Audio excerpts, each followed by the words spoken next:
Hello and welcome to the pre-show. It is me, Valdez, with, of course, Chronicler here. And this is a super hype matchup. We got Damwon Kia up against Fredit Brion's first time ever making the LCK playoffs. And, of course, Damwon, everybody knows Damwon Kia. They have fallen a couple rungs down. You know, T1 kind of holding the title right now in the LCK, but still a fantastic team. How are you doing today, Chronicler? I am very excited. I'm happy to be here with you, and I'm happy to see this matchup because, as mentioned previously, and we've said this countless times throughout the year as well, you gotta love Fredit Brion. Like, even if you're the biggest Damwon Kia fan in the world, you gotta feel good about the fact that this team was able to make it. You saw the clips, you saw the coaches shouting, people crying, everyone like falling into each other's arms. So I think that in terms of setup is as good as it gets. And for Damwon, they're still a really good team, right? It's more about to what level can they live up to their own standard that was set by them over the past couple of years. Yeah, that's always the hardest thing, right? When you hit the top, it is hard to always outdo yourself. So it is spring, and we'll have to see where it does go, but it will start, of course, with this matchup. And, you know, as you guys did see in the video as well, Fredit Brion defeated Damwon Kia to make it into playoffs, to secure a spot in playoffs. And let's take a look at the standings and just break down where have we come from the beginning. Most crucially, of course, is that 6th spot place for Fredit Brion. Due to the forfeit that they had against Gen G due to COVID-related issues, everyone thought that they were not going to make it. There was going to be KT to make it, but no, for the first time in franchise history, Fredit Brion able to get that last playoff spot. And Damwon Kia, I personally was expecting something similar after all the roster changes were announced. And they've had their fair share of ups and downs, but you can still see, although they don't match up to the number 1 and 2, that they are pretty far ahead of DRX. The head-to-head between those two teams kind of solidified that, and also in terms of game score, world of difference. Absolutely. I mean, plus 12 is almost at where Gen G is, at second place with 4 less wins in the series. As here's the playoff bracket. Of course, we did have a tiebreaker between Fredit Brion and Kwangdong Freaks to decide who was going to be 5th and who was going to be 6th. Fredit Brion did lose that tiebreaker, that best of 1, which solidified their match against Damwon Kia tonight. And that, of course, might be something that they're actually happy about, considering that they have in the past had their one consistent upset victory, a split against Damwon. Keeps happening like clockwork. But I do think Fredit Brion and Kwangdong both are really the teams that have a lot to prove in terms of where the power level really is, because the gap between them and DK and DRX seemed very large. Again, that second round, I don't even want to talk about, because those two teams are on a whole nother level. Yeah, very true. And guys, if you are a little bit confused, you know, we do today and then tomorrow on Thursday and then Saturday, Sunday, so there's a 1-day break. And also T1 as the first seed will get to choose their opponent from the first couple of series to see, you know, who they do want to go up against in the semifinals first. So we're going to take a look as well at the pick and ban rate so far from 12.5.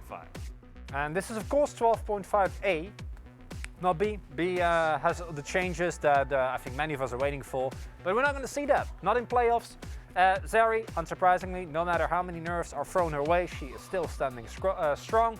Hecarim, don't let that win rate fool you. This is something we've seen in the past as well, where picks that are extremely high priority can have very big fluctuations in terms of win rate. To me, the most interesting pick here really is the Caitlyn, because even though she was nerfed and dropped in prior for a little bit, a lot of teams, in particular Damwon Kia, have still been very adamant about using this pick to punish specifically the Zeri. And I'm wondering to see what we're going to see in this series here. Yeah, I mean, this is going to be very interesting in terms of pick ban, right? Because that was over the course of best of 3s, but now we go into the best of 5s, and that's where, you know, I don't want to get too ahead of myself, but I think that Damwon Kia is extremely strong in best of 5s, and I think that the pick and ban is going to turn out entirely differently, and there's going to be its own meta within that. But we do have a nice little video here for you guys. It will be Damwon Kia versus Fredit Brion point of the match. So let's hop into that right now and break it down.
And there you have it, a really awesome video just to break down everything that we were seeing there. And yeah, I mean, here are the stats as well from the teams from the entire regular season. And if this tells you something, it's that Fred and Brian as a team, they're not about stats. They're about the power of friendship. They're about scaling into the late game and then finding the miracle team fight. And this is something that no matter what types of games we see today, I think is going to remain a consistent trend. Because I do think that individually, barring topside, in many individual matchups, I do expect Damonkia to have an edge just about how the actual map is played out. As Delight in particular, together with Umti, have been so incredibly important in finding plays across the map post-laning phase, right? When this teamfight setups start happening, and that's where Fred Abrian, I think, really has a shot. Yeah, absolutely. I wouldn't read too deeply into that. Maybe read a little bit deeper into this. Of course, with the big upset at the end here of 2022 spring at round 2, Fred Abrian did get the 2-0 to secure their playoff spot. Like, without defeating Damonkia 2-0, they would not have had a spot at all, and they were able to get it done. And yeah, I mean, it's a best of 5 now, but as you mentioned, the power of friendship, the power of Lava being actually leveling up to one of the best mid laners that we have in the LCK, of Umti leading the charge and making this team a playoffs team. Definitely, I think they do stand a chance here against Damonkia. What we also see is that there's a lot of 2-0s, right? And really the key thing to highlight with this graphic is that Fred Abrian has no business being as good against Damonkia as they are, right? Because this is, of course, over a large period of time after the franchising came through within the LCK. And it really showcases you that as the form of these teams obviously has shifted a lot, Damon recently a little bit weaker, but Fred Abrian still boasts a 50% win rate. The only team that comes close, or has like a slightly better one, is T1. Yeah. No one else gets even close. So there's just something about this team that on days where Damonkia, can't quite, his back is kind of aching, he's having a tough time, Showmaker's not feeling it, they somehow always find a way. They always seem to find a way, and they've done it against Damonkia. They've even taken wins off of T1 as well when, again, they had no business to do that. And we do want to show our predictions now from everybody here at the LCK. Let's see who voted where. So we start off with a bunch of 3-1s, 3-2s, and then a lot of us with 3-0s in a row. Yeah, and look at that. Jungyun. Lord Morgan believers, you know who to root for. Honestly, kind of love this. I'm happy we got at least one Fred Abrian believer. And you, of course, I actually, especially seeing the stats, I think a 3-0 either way would make the most sense with how these teams historically have matched up. I personally hoping for a long one. Of course, look at the percentages here, not the bar. As a defense prediction, I think as expected should be in favor of Damonkia. They are overall, there we go. They are overall a really well-rounded team. Yeah. That even with the issues they've had, and this is important, yes, they're way worse than previous Damonkia, but they're still third in the LCK with a +12 win score. Like, this team is still, as long as Kenyon is having the worst of days, an incredibly hard opponent to deal with, especially as you already kind of hinted towards in best of 5s. Yeah, I mean, best of 5s is where I think a lot of their strength will come from. The thing is we've never seen Fred Abrian in playoffs. This is an incredibly difficult prediction for everyone, even though, of course, I think the safe prediction is Damonkia. And, you see some 3-0s, a lot of 3-1s, and even some 3-2s, but more so leaning towards a 3-0 and 3-1 because from what we know from our database, from our stats, we know that Damonkia are a playoffs team. They are a team that loves to win in these very big matchups, but we've never seen Fred Abrian at this spot, so who knows? But we'll have to wait and see. Guys, we do also have some questions from Twitter. How many times will Chronicler Cast say, I don't know, Atlas/Valdez this week? There's been a lot of not knowing, as we've had some crazy situations. I don't know! Well, as long as you guys listen to me, I think we'll be fine. I'm going to say 6 times. 6 times, okay. 6 times. Okay, that's a healthy amount. Totally not a fake tweet. It feels like all eyes are on the mid lane, but who do y'all think will win the bottom lane matchup today? Ooh, that's a hard one. That's actually, I think, a really, really good one. Hannah has been a lot better. To me, main difference maker is that I think that Delight has an edge. but not necessarily in the laning phase, more so in the impact. And I think the bot lane matchup, unless, which is what I hope happened, Damonkia plays very heavily towards that, which they didn't do last time around, might actually not turn out to be that interesting. It's more about what can the Light, what can Kellen do on the rest of the map. Yeah, I think that's definitely very fair, and I think it kind of plays into the way that Fred and Brion have been winning as well. It's not like they stomp lanes or that they're, outplaying their opponents individually or in a certain lane matchup. It's when the power of friendship comes together as a 5.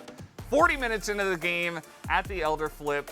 That wasn't even necessarily the way it went against Damonkia, by the way, but that has been a lot of the ways that they do get their wins through the power of friendship, through their team fighting, through their later game scaling. Play style, I should say. The biggest issue for me here is that more so than how good it feels like Fred and Brion is going to be, because we know that they're a team based on momentum, they're a team that when Umti bands them together, they can get it done. It also feels reliant on, is Damonkia having an off day? And if Kenyon's having a good day, then everything else kind of falls to the wayside, because that player is it's too good, Valdez. Yeah, it's too good. In their last best of 3, I think Umti had the big win over him. It was a big jungle gap, and that's not used to what we're seeing, not what we're used to seeing. But we'll just have to wait and see, guys. But that's going to do it for the pre-show. Hope you did enjoy. Let's go over to Atlas and Wolf for the cast of this awesome best of 5.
Welcome, ladies and gentlemen, to the caster desk for the very first day of playoffs for LCK Spring 2022. I'm Atlas, I'm joined by Wolf here, and this is an unprecedented first playoffs match, Wolf. It really is. Fred and Brion, their first time in playoffs since their org found itself in the LCK after franchising. And Damonkia are 3 back-to-back LCK champions, 3-time back-to-back, I should say, now defeated by Fred and Brion in their last match with a dominant 2-0. And as they face off tonight, most people giving Damonkia the edge because of their past, because of their history. But I think everybody knows that anything could happen on tonight. It's going to be about the form of these two teams, emotions, right, and where everybody sits at the end of this series. We can't predict, you know? I mean, we all did put our predictions down there, but it's one of the toughest predictions I've ever had to make. No, exactly right. I actually had, I don't know, I had multiple different thoughts going into this. I made a tweet earlier and I was just like, my brain says 3-0 Damonkia. My heart says 3-0 Fred and Brion, right? Like that's sort of how I'm feeling here, and especially after their last series, but it was a best of 2. Damonkia were fighting for absolutely nothing. They'd already locked playoffs, right? Like, it was already fine for them. They were likely going to get that 3rd place, whereas Fred and Brion had to fight tooth and nail to get into playoffs for the very first time themselves. They had the desperation, Damwon didn't, and now both of these teams have so much to lose. And there's so much in terms of revenge story here as well for Damonkia. because they couldn't win regular season, right? So they're here not only trying to get revenge on Fred Brion in that last matchup to advance here, but trying to prove to everybody that even though they don't have that number 1 next to their name in our standings, they can take a 4th back-to-back LCK title tonight. And Fred Brion is such an iconic first opponent for them because they lost to them so recently, and that's what makes this matchup just so exciting because, again, anything could happen. No, exactly right. And I don't know. I just want to see the Fred Brion that we saw in the last series between these two teams, and I want to see the real Damonkia, the one that has the 1600 POG point canyon behind it, right? The one with all of that control, all of that power that we have seen throughout the season, sporadically, especially against lower tier teams. We thought Fred Brion was one of those, but certainly looking like they are absolutely not, as they finally made it to playoffs. And I mean, I think that's the real story is which Damonkia do we get tonight, and how well were they able to prepare? How much were they hiding in that series they played against Fred Brion last time around? And will Damonkia get chosen as well? As that's a critical part of this next aspect of this is, will Damonkia actually be picked by T1? Will they be ignored? Will Damonkia then face off against Gen G in the semifinals? Oh. And if Fred Brion win, do T1 pick Fred Brion going to the semifinals? It's a really tough call. You know, maybe you don't want to. Maybe the one team you didn't face, because remember, T1 didn't face Fred Brion's main roster. Maybe you want to hold off. Maybe you want. Yeah, and maybe the known quantity is actually less interesting, right? I mean, less scary. Because Fred Brion have been able to take games off T1 in the past. They have upset in the past, and maybe the 18-0 would have been a different story had it been this powered up Fred Brion. I just find it so interesting that is what we're talking about, right? That the full power of Fred Brion is something to be feared and not something that in the past we've looked at and we're like, will they get last place this time? Of course, this time, like a year ago, it was 10th place for Fred Brion. Then it was 9th place for Fred Brion, and now they're in the playoffs. Yeah. There is a chance that they could be our LCK champions. Like, that is a reality that we have right now. It certainly could happen. It is totally crazy. I think we're going to be jumping an interview shortly. I'm not entirely sure when that is. Yeah, we're hoping to get that one to you as soon as possible, guys. Because that's why I'm not like trying to get too deep on anything, because I know at any moment we might be throwing right to that interview you guys see behind us. So yep. Looks like it's ready. In fact, right now, let's go to it and hear what the coaches have to say about this matchup. 많이 긴장됩니다. I'm 네. quite nervous. 많이 긴장돼요. I'm very 되게 nervous. 한타를 단단하게 잘하는 것 같아서 Well, their 그 team 점을 fight was 잘 really 공략하고 good, 싶은데 and I really wanted to kind of strategize around it. And I'm looking forward to how our prep works today. 저는 일단 프레디 프리온의 I noticed that 여러 가지 방면에서 in Fred and Morgan's plays incredibly well in many aspects. So I'd say the top would be the main determining factor of the game. But since we have Canyon and Showmaker, I expect our mid jungle to lead us to victory. 네, 저희 미드 정글이 잘 해줘서 이길 수 있지 않을까 생각하고 있습니다. 감독인 저도 이렇게 긴장이 되는데 선수들이 Well, 얼마나 even I'm this 방송에서 nervous as the 긴장을 head 많이 coach, 할지 so I can't 그걸 최대한 저는 imagine 팀 how nervous the 감독으로서 players 느끼려 할 are. 거고 I'll try to 감독님이 pay 계시지 attention to 않습니까? that 그러다 as much 보니까 as I can 재밌는 as the 오판 head 선수들이 coach 되지 of the 않을까 team. 그래서 Against head coach 이기고 싶습니다. Edgar, I believe it'll be a fun 버섯원도야 game of 아까 5. 캐니언 I'd like to 쇼메이커와 say 워낙 I would like to 원래 see us 잘하고 win. 같이 해온 And dear 선수들이 Canyon and 든든하고 Showmaker, I already know 다른 how 선수들도 good 긴장될 and 때 reliable you are. 우리 So I 미드 hope 정글의 the rest 아이디를 of the 좀 players 봤으면 would 좋겠어요. look at our mid jungle 좋은 duo 템플을 and 많이 they feel less 준비해왔으니 nervous. 우리 이길 수 있다. We have some good draft in our hands, so I'm looking forward to it. 일단 되게 기적적으로 올라와서 Well, we made a miracle run and it feels great. However, we had prepared very well the day of the last match. We only had a few days until the playoffs, so it won't be a very easy one for me and us, but I hope that we can have the best game possible because we are competing against one of the best teams in the world, so it's going to be a great experience for us. And in terms of practice, nothing much changed, you know. Our players are feeling a bit wary, so we try to manage their physical condition more, and I think they're good overall, but some players are a little bit exhausted due to the long marathon. I believe the mid-jungle skirmish will be the most important factor. Canyon and Showmaker are such spectacular players that if we let them roam freely, it'll be a difficult match for us. It's great that we made it so far, but I hope that the players aren't content with where we are right now. It's fine as long as they can show everything they got. Take it easy, guys. All the hard work is paying off, so as long as we keep it up, we'll have a fruitful result. Fighting! Fantastic to hear from both of the coaches, both Danny and Edgar, really fighting tooth and nail for this one. I've been very impressed with Edgar this season. I feel like a coach's role is largely about team morale and how the team looks together and the coordination, communication, and things like this. And Edgar has done a fantastic thing with this team. Already, they had players like Umpty and Lava that are very, very good at that themselves, but it feels like it has only been exemplified. But they have to face off against these guys. Exactly, and that's the terrifying thing. Danny said it himself, that it's Showmaker and Canyon that are the linchpins of this team. And the most important part of this best of 5 will be the mid and jungle duos against each other. Showmaker and Canyon, and Lava and Umpty on the other side. And a lot of games for Frederick have been determined by Lava laning extremely well, having great team fights. I mean, his damage per minute stats are so insanely high. Even if you zoom into his round 2, where he was not playing the Quirky, which inflated, his overall stats, he looks extremely strong right now. And that matchup against Showmaker is going to be so interesting, and I'm excited to see the players walk out on stage here, because it looks like, once again, for Damwon Kia, business as usual. But for some of these Frederick players, they have never, and most of them, have never been on stage in a match like this before. And for Umpty, even someone who's a veteran of the LCK, who's been here since the early days. Yeah, it's been 6 years. Umpty has never made it to playoffs. Lava, 5 years, never made it to playoffs. The rest of them never made it to playoffs because they're very much newer players, right? Of course, Morgan has spent some time over in the LPL, but... And then his time at Hanwha. Of course, like, he was on Hanwha, and he did manage to go to Worlds, and he was in top 8 at Worlds, right? Like, Morgan, different story. The rest of the team, however, very new to this. And of course, it was a question mark as to whether it was Morgan that was going to be playing. Was it going to be Morgan? Was it going to be Sword? We've settled with the Lord on the top side of the map.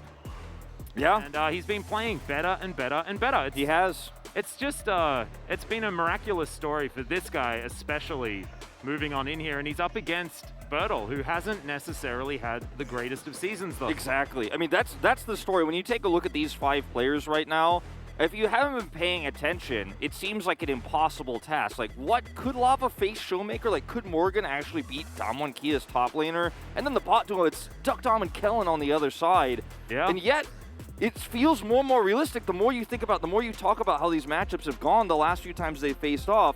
Notice how important both of these junglers are for their team. In terms of kill participation here, they're both above 70%. Canyon just 2% higher, but they're number 2 and number 3 right now in the LCK. In jungle regular season kill participations. Kill participation at 15, much higher for Umpty though. Yeah. His early game is where he is really trying to leave a mark, which is why it's so important to get champions for Lava, where you can have Prio, can have some impact at the mid lane. Same for top side here. That's why you see so much Renekton, Aatrox, and Umpty, man, he is definitely going to lead this team to victory. If it's going to happen tonight, he is going to be the one to make it.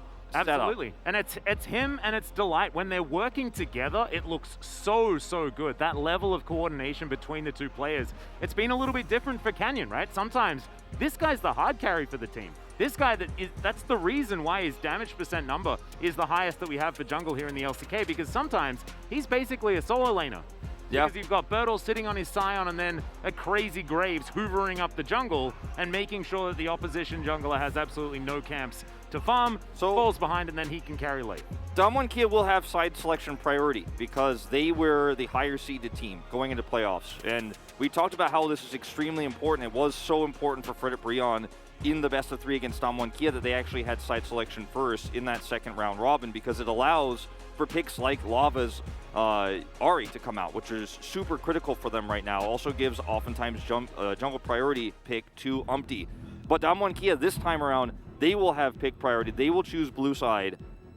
Wow. See where we're headed. Exactly right. Let's hop into the pick and ban. I want to hear you, Frederick Brion supporters. I want you in that chat, spamming all of your prages that you can find, because this team needs you right now. Damwon Kia fans, if you want to see them make 4 LCK championships in a row, they're going to need your support as well. Here we go. Aphelios banned here on blue side. Umpty's Lee Sin, target ban. The champion he defeated, Damwon Kia, with that fantastic kick play, then a second kick play around the Baron pit. Yeah. They're just going to remove that one straight away. I think they've actually got boot marks still on their faces from that one, Wolf, I imagine, and that's why the Lee Sin is going to be taken away very promptly. So with the Karma and the Caitlyn banned here, you're now at a crossroads as Frederick Brion, because you could either leave Twisted Fate open or you have to leave the Zeri open. The Zeri that Damwon Kia will take early on, but there is no countering Karma or Caitlyn. So they take away the Twisted Fate. Now Zeri, this is a free lane in terms of what we consider to be matchups to push through. And this may force Delight to actually pull out the Seraphine here. We haven't seen it from most of our teams in the LCK just yet into the Zeri, but we have seen it tried a lot. We know it's being scrimmed a lot right now. Xayah going to be the choice first, looks like here. But I like just Xayah Rakan. Yeah, just I guess do so. It. It's Give Delight. it to Delight, right? Yeah, his Rakan has been extraordinarily good here in the LCK. Xayah was first played by Henna, in fact. This new lethality variety that we have seen rise to prominence here this season, and it was Henna that really started that ball rolling. So a lot of comfort here from Frederick Brion with their answering picks, but Zeri has only been let through once to Damwon Kia ever. And I think it was a victory there for Dom as well. And that will be Kellen picking up the Leona. There is a skin for his team on this particular champion. Certainly is a lane that can work out relatively well. Of course, into the Rakan, fantastic pick. Now Showmaker, he can take the Ahri if he'd like it. Yeah, if he'd like to have it here, works very well with the Zeri. It's not something that you necessarily want to have, I think, as Damwon Kia, but letting Lava get it here could be a huge problem. And I think that, you know, considering how much mobility this comp already has, how many engage options it has with the Leona, the Charm, do like it, but getting jungle priority pick is where they're going to go instead. And this opens up the opportunity here for Lava to pick this one up himself. You really need some realistic way to lock down this Zeri. Well, they'll prioritize the Viego over it here instead, but still not any great reliable lockdown for Zeri just now. The feathers aren't going to be that great. Rakan is going to put himself at huge risk when he goes in. And the Viego lockdown, mediocre at best in terms of chasing down this extremely mobile AD carry. Yeah, exactly. It's going to be tough to get on top of Dom with what they have right now. Of course, Blade Caller and Featherstorm can do it theoretically, but Zeri has so much mobility. Love Getting this, that man. off is difficult. And yeah, I'm kind of expecting Renekton Aatrox bans Yeah, I from think so. someone. So I was talking to you about this actually before the broadcast, but I thought there was a pretty high chance Birdall would just be sitting on weak side Gragas duty this series just to make sure that he could deal with all the pressure that Morgan's going to try to put on, that Umpty's going to put on there on the top side. And Gragas in particular, one of the ones that really stands out to you, but won't be available this time around. The Renekton is banned likewise here. So they'll take away the Ahri once again. A lot of priority on this here for Frederick Brion. Yeah, it's really interesting seeing the Ahri ban, because I thought that that could have been an R4. Of course, Ahri Viego has been so incredibly successful recently. I'm very surprised to see that. So I'm wondering, does this mean that Lava wants to get counterpick in mid lane? Maybe Frederick Brion feel like Lava is their power point, that Showmaker on Damwon Kia's side has shown weakness and can be exploited. That's a terrifying thing. I think that's exactly what Frederick Brion are saying with this ban here, and I think that's exactly what, you know, the focal point when we talked to Edgar earlier and we saw that interview, like he really feels that's going to be super important. Corki! We started the season with Lava's Corki, and maybe we end it here for them as well.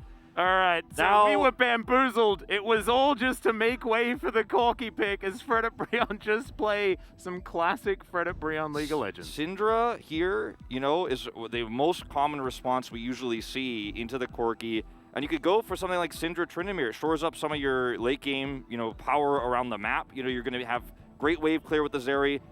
But they want to bring it all back. The Showmaker Lucian is coming in. He wants to guarantee prio early. I think Showmaker took the last best of 3 seriously, because Lucian is his I'm going to smash lane champion. He has been doing it in solo queue. Of course, recently he hasn't been playing all that much on his main account at least. But even though Lucian isn't a solo laner anymore, based on what the changes were made to his kit, he's still a late Aatrox, this is an Aatrox game. This is a fantastic Aatrox game too, because now you have an extremely low-ranged composition for Damwon Kia. Zeri, Lucian, Akali, who's going to be obviously long-range engaged potentially. You know, she could travel quite a distance. She can get to the back line, yeah. But she then can travel she quite might a die distance. there. But every single aspect of Frederick Brion's composition works together so seamlessly. You've got really nice mid-game control with Corki's packages and Aatrox's power spikes there. Xayah will be able to disengage against almost anything that Damwon Kia can throw against him. Rakan can flank and look for engages. Aatrox and Rakan together are such a big threat. Damwon Kia need to hit a mid-game where they're even or ahead, otherwise this could be such a disaster against this Corki composition. And if Aatrox gets ahead at all, then Lava's just sitting back and shooting rockets. He's having a free game. He's got such a great front line here. To be totally frank, I'm a big fan of Frederick Brion's comp so far here. I like their draft a little bit more. I 100% agree. I don't even like it a little bit more. I like it a lot more, Wolf. I think that it is far more cohesive, and I don't like drafts that, especially in best of fives, that rely on you being the ones in control throughout the game, right? If your composition relies on you making the first move, you getting all of the priority, then it's very dangerous when nerves can be this high, right? Yeah, exactly. Giving yourself the scaling out is really, really important. And Frederick Brion had that one in spades. Not necessarily on the top side of the map, and there was an R5 Aatrox. So welcome back.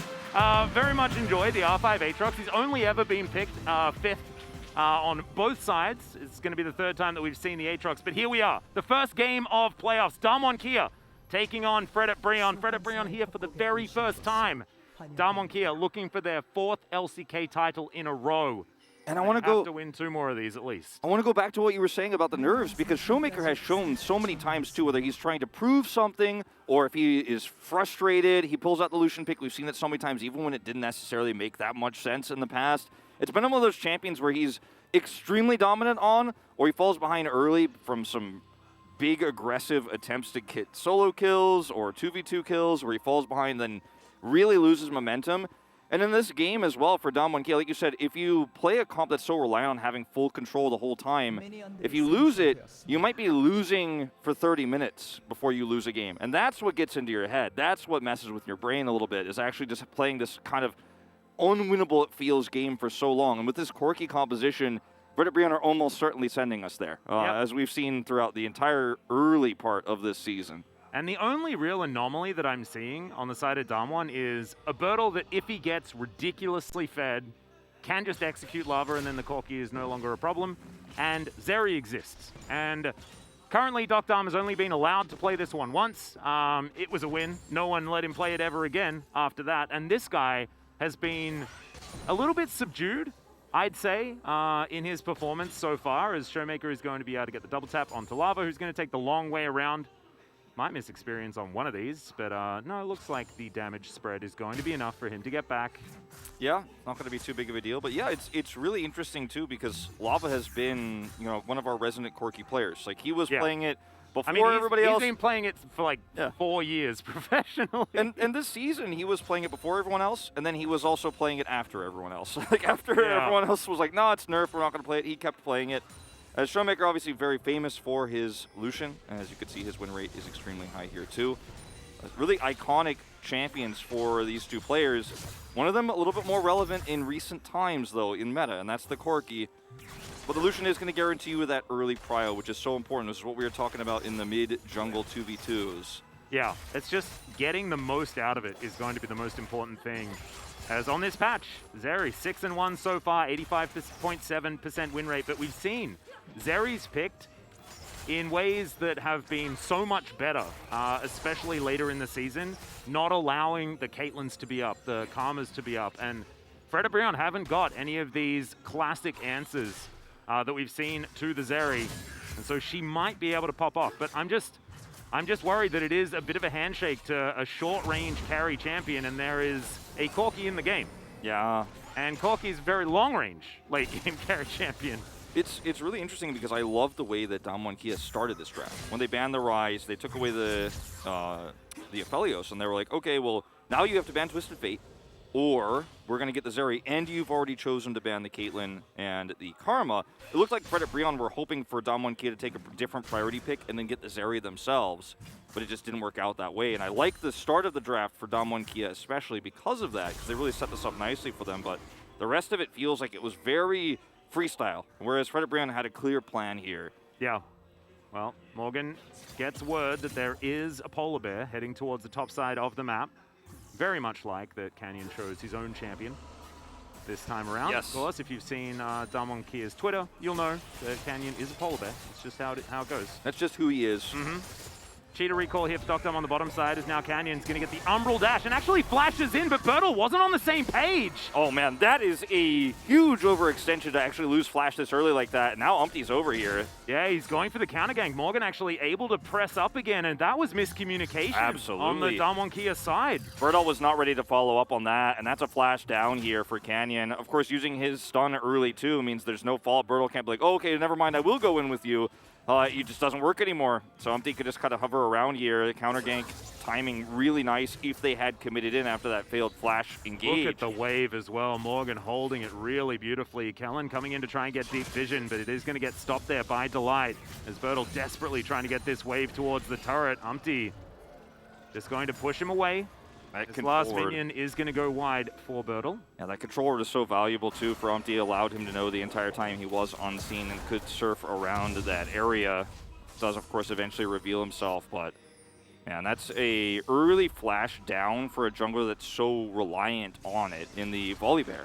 It's going to give him the guaranteed stun engage. He's not going to have that anymore. Nice little tricky fake recall here from Bertle. Yeah. But Morgan's just going to teleport back, so not going to miss out on too much. Just let's have a look at this one from Canyon's perspective. Oh. He was like, oh man, oops, basically. Yeah, it's not it. Aigo, what he said in Korean is basically like the expression for like, oh god, you know. Yeah. I was actually talking about this just the other night, and the translation is grunting sometimes when it comes to like subtitles and stuff like that. Yeah. And it's kind of hilarious. Well, they will get the first Drake. They have enough priority here on the bottom side into this early Xayah, and the pressure is real in the mid lane with the Lucian pick, but they're still going to get this first Drake, so I don't want to overreact or get, too into the weeds on that flash play from Canyon, because it was definitely a mistake and definitely worrying sign, not only for this best of 5, but potentially future ones if everyone's not on the same page. But it won't end up being too impactful at the moment. Nope. And currently, we're just seeing how powerful this anime plot armor is for Frederick Brown. So far, it's gone pretty well. Delight got his Rakan, as you can see, 61.3 win rate, percent win rate. And he's been very impressive with a lot of the ways he plays out engages, the ways he also plays alongside Umpty is once again Showmaker diving onto Lava. Gets over the wall, but thankfully there is a wall there. And Lava is going to be able to outrange the culling this time around. Umpty's here. In he goes. Flash is available for Showmaker. Doesn't have to use it. He relentlessly pursues his way out. I guess he was pursuing his own turret. Pursuing an escape. Yes, pursuing a way out of the sticky situation. He was granted that, as you could see that he has taken a pretty significant CS lead, despite not getting the kill there. Like, he's still got a nice lead. But how relevant will this advantage be in 10 minutes' time is the real question, as we've seen so many other champions punish Corki in the early game a little bit less severely in terms of CS numbers, but can force you to build items. It feels like you have to kill him. You have to get actually noticeably ahead in these lanes. Exactly. To really cause any ruckus. And it looks like Damwon will be able to get plates for their Zeri. So this is another win condition, right? Is Damwon Kia just putting all of their eggs into the Dokkan basket and making sure that he can carry as this game goes on. And an accelerated Zeri is a very scary thing. And, oh, here we go. Yep, going for a little bit of an engagement as Umpty was roaming his way down, but don't have to overly commit Delight, no manner at all.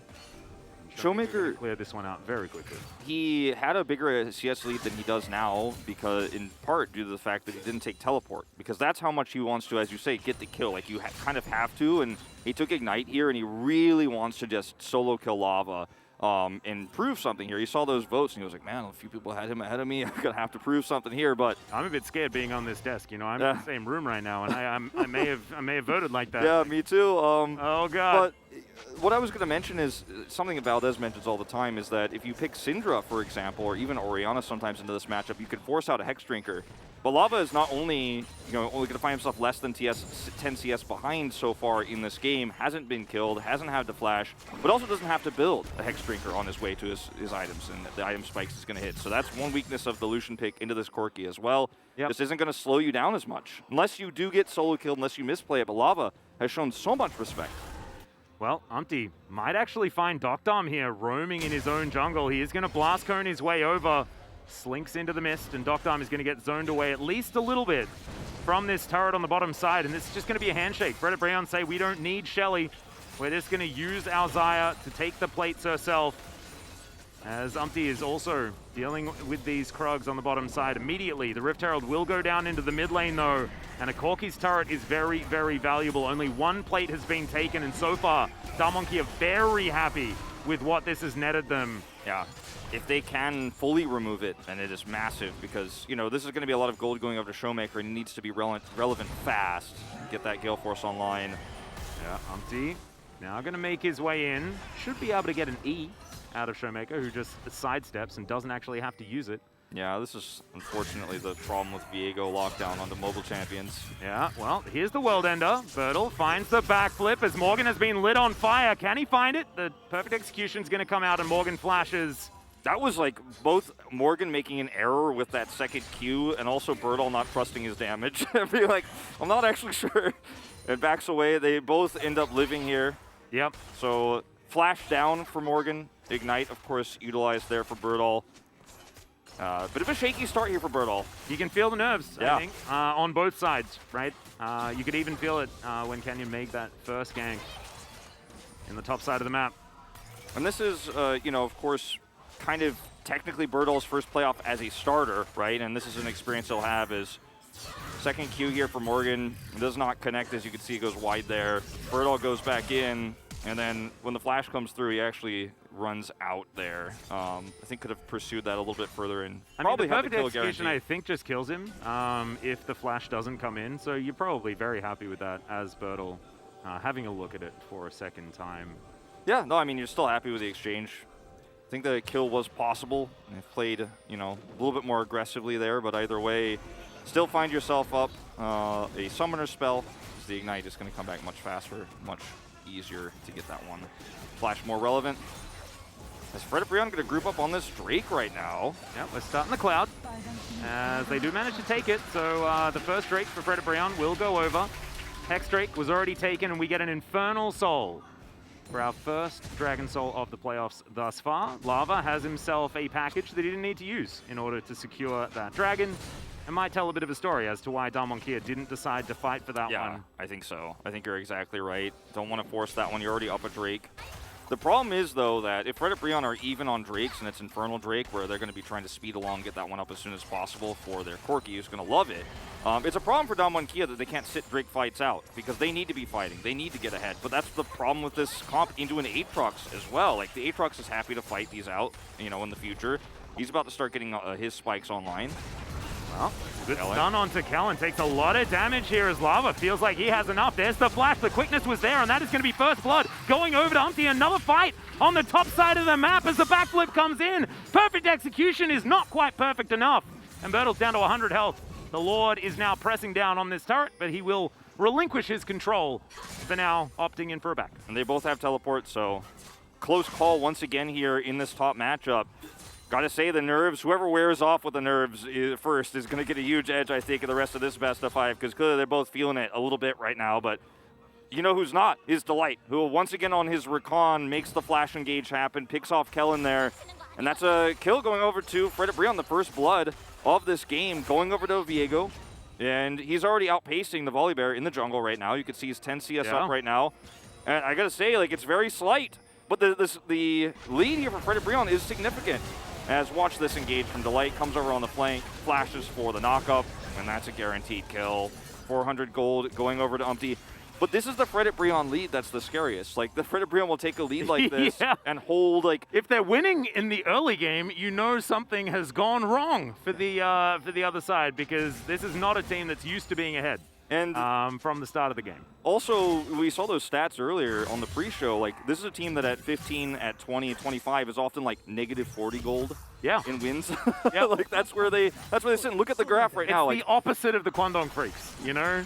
They're the team that needs to be ahead early. Fred and Brion almost look like they're in their comfort zone if they're losing early. That's kind of how it works. And they've crafted themselves a comp that should be getting pushed in, especially in that mid lane. Top side of the map, certainly there's some scaling advantages. Dr. and Kellen have laned very well against Henna and Delight and have been able to secure that priority as well. But Canyon on primarily this early game jungler, Umpty on a champion that does want to try and do a bit of scaling, but also is required to get a bit of help in the early game and now has first blood. This control ward is super important that's going to spot Umpty because Showmaker wanted to get this turret. He has his Gale Force online right now, maybe trying to bait this a little bit as well. Yeah. Not going to commit, and they will save the turret here. Umpty with a really nicely timed roam over here. I guess gank you could call it if he was going to go for it, but takes a visit over to threaten Showmaker. The turret survives, which is really critical because if he actually gets that with his Gale Force that he has, can push the Corki out, then it becomes a lot more difficult for Lava to farm. So having that turret is so essential. Yeah.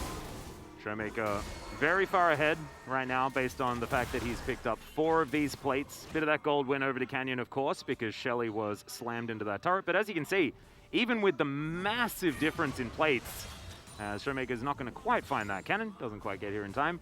But even with the huge difference in plates, it's 100 gold. That first blood certainly helping out, as now Canyon pays another visit towards his top side. Morgan is going to respect it.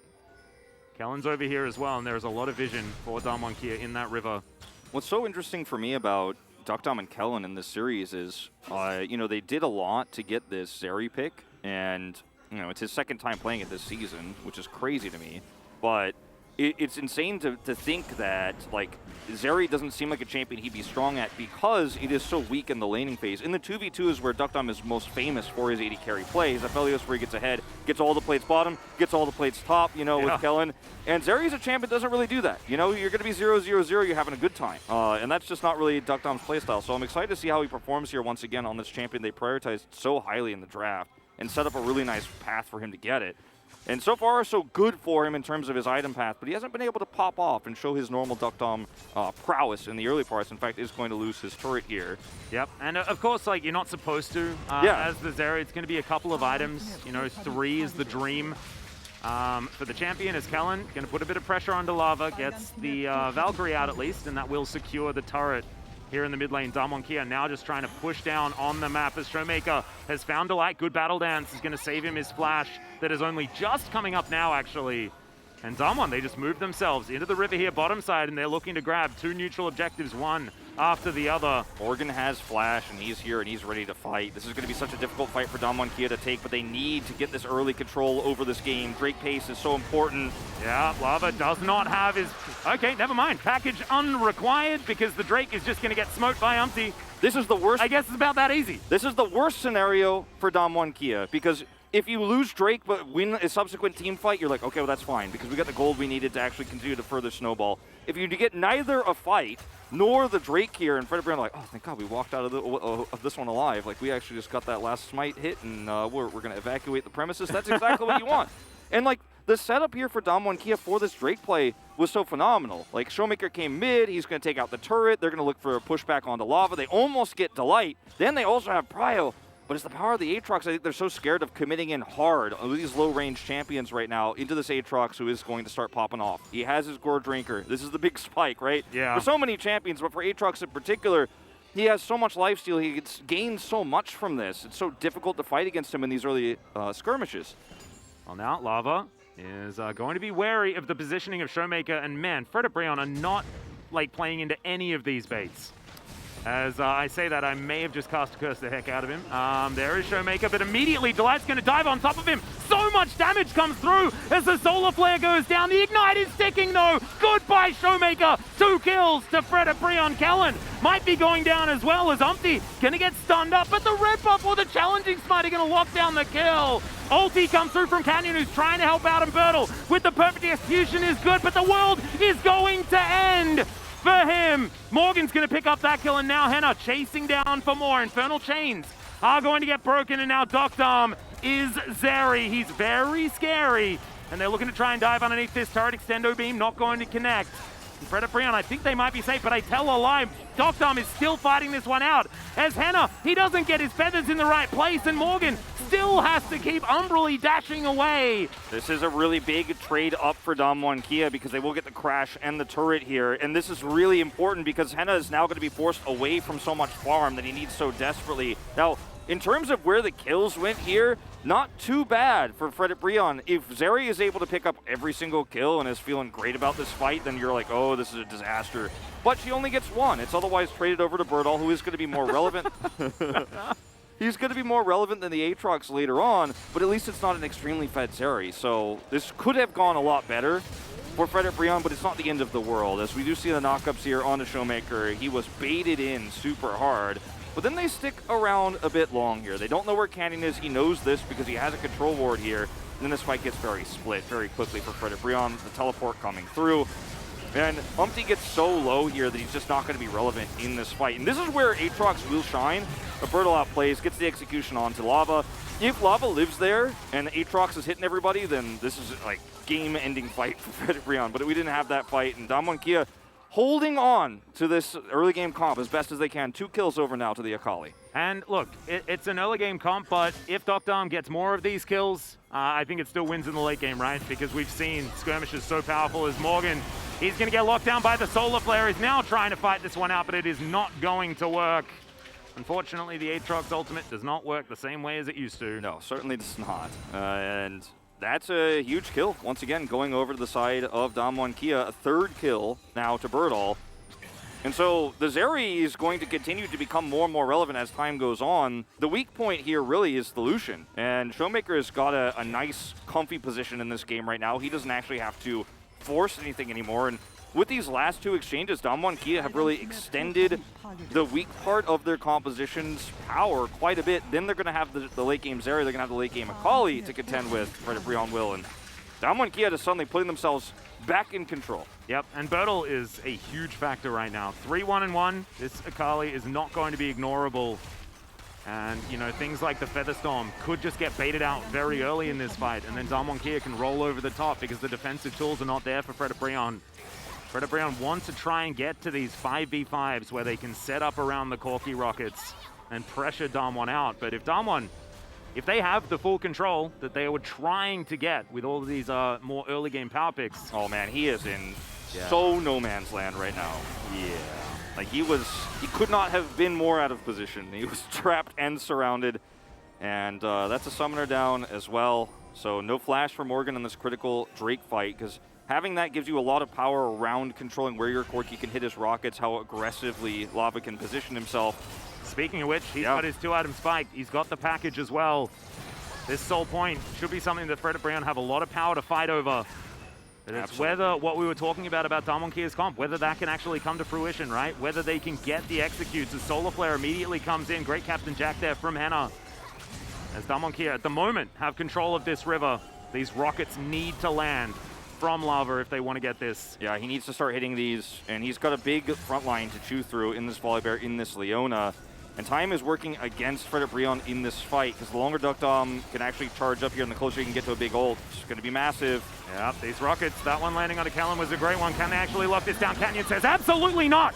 And he secures the Drake. Damwon Kia now looking for the fight as well as Umpty's going down extremely low. Showmaker grabs that kill as Lava locks down and halves the fight. Gets the kill onto Showmaker here, but Henna has just been destroyed by Dogdom. And this could just be Zeri Gaming, and it is. He just jet set radios over the wall, and Delight is not delighted in that situation whatsoever. Lava will survive, but he will be the only one allowed to. Morgan has kind of dropped the ball in some of these fights as well, just not able to really have any impact here as Dogdom wants to get Lava. Got Extendo, but he won't actually link it together there with the turret. But this was a fight that Fred Brion had all the cards stacked in their favor in, but they couldn't pull the trigger when Damwon were trying to fight over Vision. By this stage of the fight, it's already basically too late. Birdall's on top of Lava. His package usage is phenomenal, because not only does he threaten Showmaker here and put him down extremely low, but he's over the wall and in a safe position. Take Showmaker out over the wall. But once Henna's down, Dogdom is you know, he's basically excited, like he's gotten to the Jinx levels of this team fight where he's actually fully charged up. He's got his movement speed. He is just going to chase down and destroy everybody. The fight is lost once Damwon Kia are actually in control of the Drake. Despite some heroics from Lava there, you only get one package, and you're going to have to be hitting rockets a lot more cleanly than that in upcoming fights if you're going to want to take this game. Because right now, you find yourself 4,000 gold behind. This is no longer, oh, okay, Fred Brion, like they're in a really nice mid-game here where they didn't fall too far behind. Now they are very far behind. No, they definitely are. And that Hex Drinker still had to come in for Lava as well because, of course, there is a 3-1 and 3 Akali. Bertel is absolutely massive in this game right now, but the 3-0-2 Zeri is the biggest problem. Yeah, and I mean, Duckdom was 0-0-0 a second ago, and then in the blink of an eye, he gets his first kill, then he gets three in total, 5, you know, of the 8 kills of Damwon Kia's Canyon. Yeah, it's a bit of a drive-by. I like that. Just going to roll the Thunder. Checking in on the Brambleback.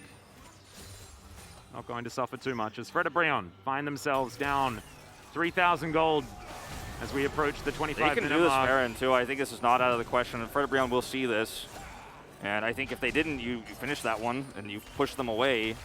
And if you can waste the rockets from Lava, too, before these fights start, you know, he's going to be kind of waiting for those on cooldown instead of being able to freely spam them out, which is pretty nice for you. There's a lot of ways you could threaten a Corki, too, in fights like this. Bertel has control of the top side of the map. Yep, Control Ward, back of the pit, is just going to get cleared there by Canyon, and the map starts to go dark here for Fred Brion. And this allows Duckdom to freely go take the red buff. He doesn't have to be anywhere near this because he knows that Fred Brion have very little information. Showmaker will clear this ward now once again. Well, I guess he's going to play it a little bit safer there. Yep, he's going to quarter clear it. That's, I mean, if that ward is still up, then Fred Brion actually get a little bit of reprieve, and that can actually back away, put Xayah in the mid lane, and start farming up those minions. Well, they are at least going to put the Xayah in the mid lane, but Canyon says no to the vision.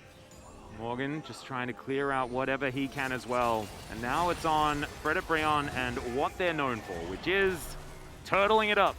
Getting towards that late game, getting more items on the Corki, allowing them to find the team fights that they are going to be good at. And I think that eyes are going to be drawn to Morgan in these moments, because we need to find some value for this Aatrox, put some pressure onto Duckdom, so that he can't just tidy up every single fight. Like, so far, every fight that he's been a part of, it's Duckdom that feels like he's able to run wherever the heck he wants. And this was a concern that I had in the draft when we were on the first phase. Remember, I was like, okay, well, you know, Viego lockdown, not so great here. You know, we don't have a hard engage support like the Nautilus. We've got a Rakan who's really going to struggle unless he gets a really crazy angle, which you're not going to get when you're behind and you don't have vision. Like, how is he going to be able to ever lock Duckdom down? Like, nobody really can, so Lava has to actually put him so low with rockets or big ones. In particular, if he hits a big one or, you know, big one and regular rockets onto Duckdom and force him out of the fight, then you could feel pretty good about this. Then you could feel like you can win that fight and then in the neutral. But if Duckdom just sits so far back that rockets can't even possibly hit him, how could you ever hurt him? How can you ever put him down low? And that's when the Akali starts to become a big problem. That's when Lucian becomes a big problem. Yeah, and also the 3 items that Zeri now has are a very big problem. As we can see, close to 2,000 gold in the lead is Duckdom. It's the perfect place for the Damwon Kia money to be at. 5,000 gold is approximately their lead right now. There's 20 seconds on the next Drake. Soul Point available for both teams. And it looks like Damwon Kia, with all of the pressure that they found themselves around this map, it's not looking like they're going to get all that contested. Kellen's Drake is spawning. This game has been so good, and he has nothing to fear because it's a Corki comp. Aatrox isn't going to be able to blow him up. Aatrox is never really near where he is. He's just clearing wards so well and aggressively positioning. And this just means that Fred Brion don't have vision, as we talked about, and they can't see where the rest of Damwon Kia is if they're sitting on the edge of this river and that choke point, you know, and this just allows Canyon to go, okay, well, I'm taking this, you guys can group up, or rather not group up, split up across these lanes. Bertel pushing bottom, Zeri getting that mid push, and she pushes lanes very quickly. She has insane wave clear at the stage. And so with no vision here for Fred Brion, they're not even able to wrap around and punish Duckdom, nor could they try to challenge Canyon doing the Drake. If you look at the full picture of the map, it's like, wow, Canyon's just going to do that by himself? Well, not really, because his team's pushing 2 lanes, and they removed all the vision, so it's a realistic option for him. Yeah. Zerilda's almost done here for Henna, as well as having 3 items now complete for Lava that more of Malmortius has now come in. But it feels like Fred Brion really have slowed down in this game. You're starting to see where the win conditions are going to be coming from for Damwon Kia. Bertel, this powerful, should be able to execute Lava in the backline. Dokdam, going to be so hard for Fred Brion to lock him down when Morgan has been struggling this much in the game. Yeah, and at this stage too, with how much money Canyon's picked up, like he's so tanky, he can just frontline against the Aatrox. Like he's not afraid of the Aatrox. Kellen's not afraid of the Aatrox. So unfortunately, Morgan is just kind of a piece of cardboard in this game now at this stage. You know, he's not going to be able to threaten anybody, and he needs to help set up for Rocket's landing here. And Lava just so far has not been hitting those because he doesn't have vision. Yeah, well, that one's going to land. That one did a lot of damage. A gentle reminder that Corki is still Corki. As they hold on to the aggro of this Baron. Henna throwing feathers in now. This poke damage is what Fred Brion's composition does rely on a lot of the time. Solar Flare is going to get avoided by Lava as he Valkyries his way out. And Damwon Kia are going to back away from the Baron. So Fred Brion, they do get what they wanted. Not going to win any fights just yet. Just get a bit of a tempo advantage around this mid lane. Yeah. As Henna slowed down, Kellen finding the flank here as Canyon goes in, then jumps all the way back out. Showmaker now trying to get to the back line. Immediately he's going to get locked down. Great quickness, but Delight is going to fall down. They get Showmaker, but once again, can they win the follow-up fight? And the answer, especially said by Dokdam, is going to be absolutely not. Nope, definitely not. And that is very likely to be the team fight that wins the game for Damwon Kia. They played it out so patiently. They forced Fred Brion to come to them. And what Fred Brion's composition does so well with this Corki composition, with an Aatrox and the front line that they have with the Viego, is defend objectives. But when they don't have control and they don't have vision, and they have to be the ones walking towards a turning Damwon Kia, their composition is at its ultimate weakest, at that point. And that's why you see them struggle, as Lava's going to come over here. They're going to maybe look for a steal. Yeah, he's got a package.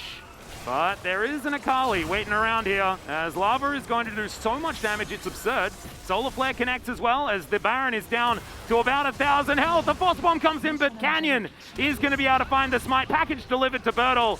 He's in the cage, doesn't have anywhere to run, and he is going to deny Umpty an assist as he does fall down. But Akali for Baron, I think Damwon Kia are kind of okay with it. Yeah, absolutely. Look at how, many ways there are to punish this from what Fred Brion is doing here.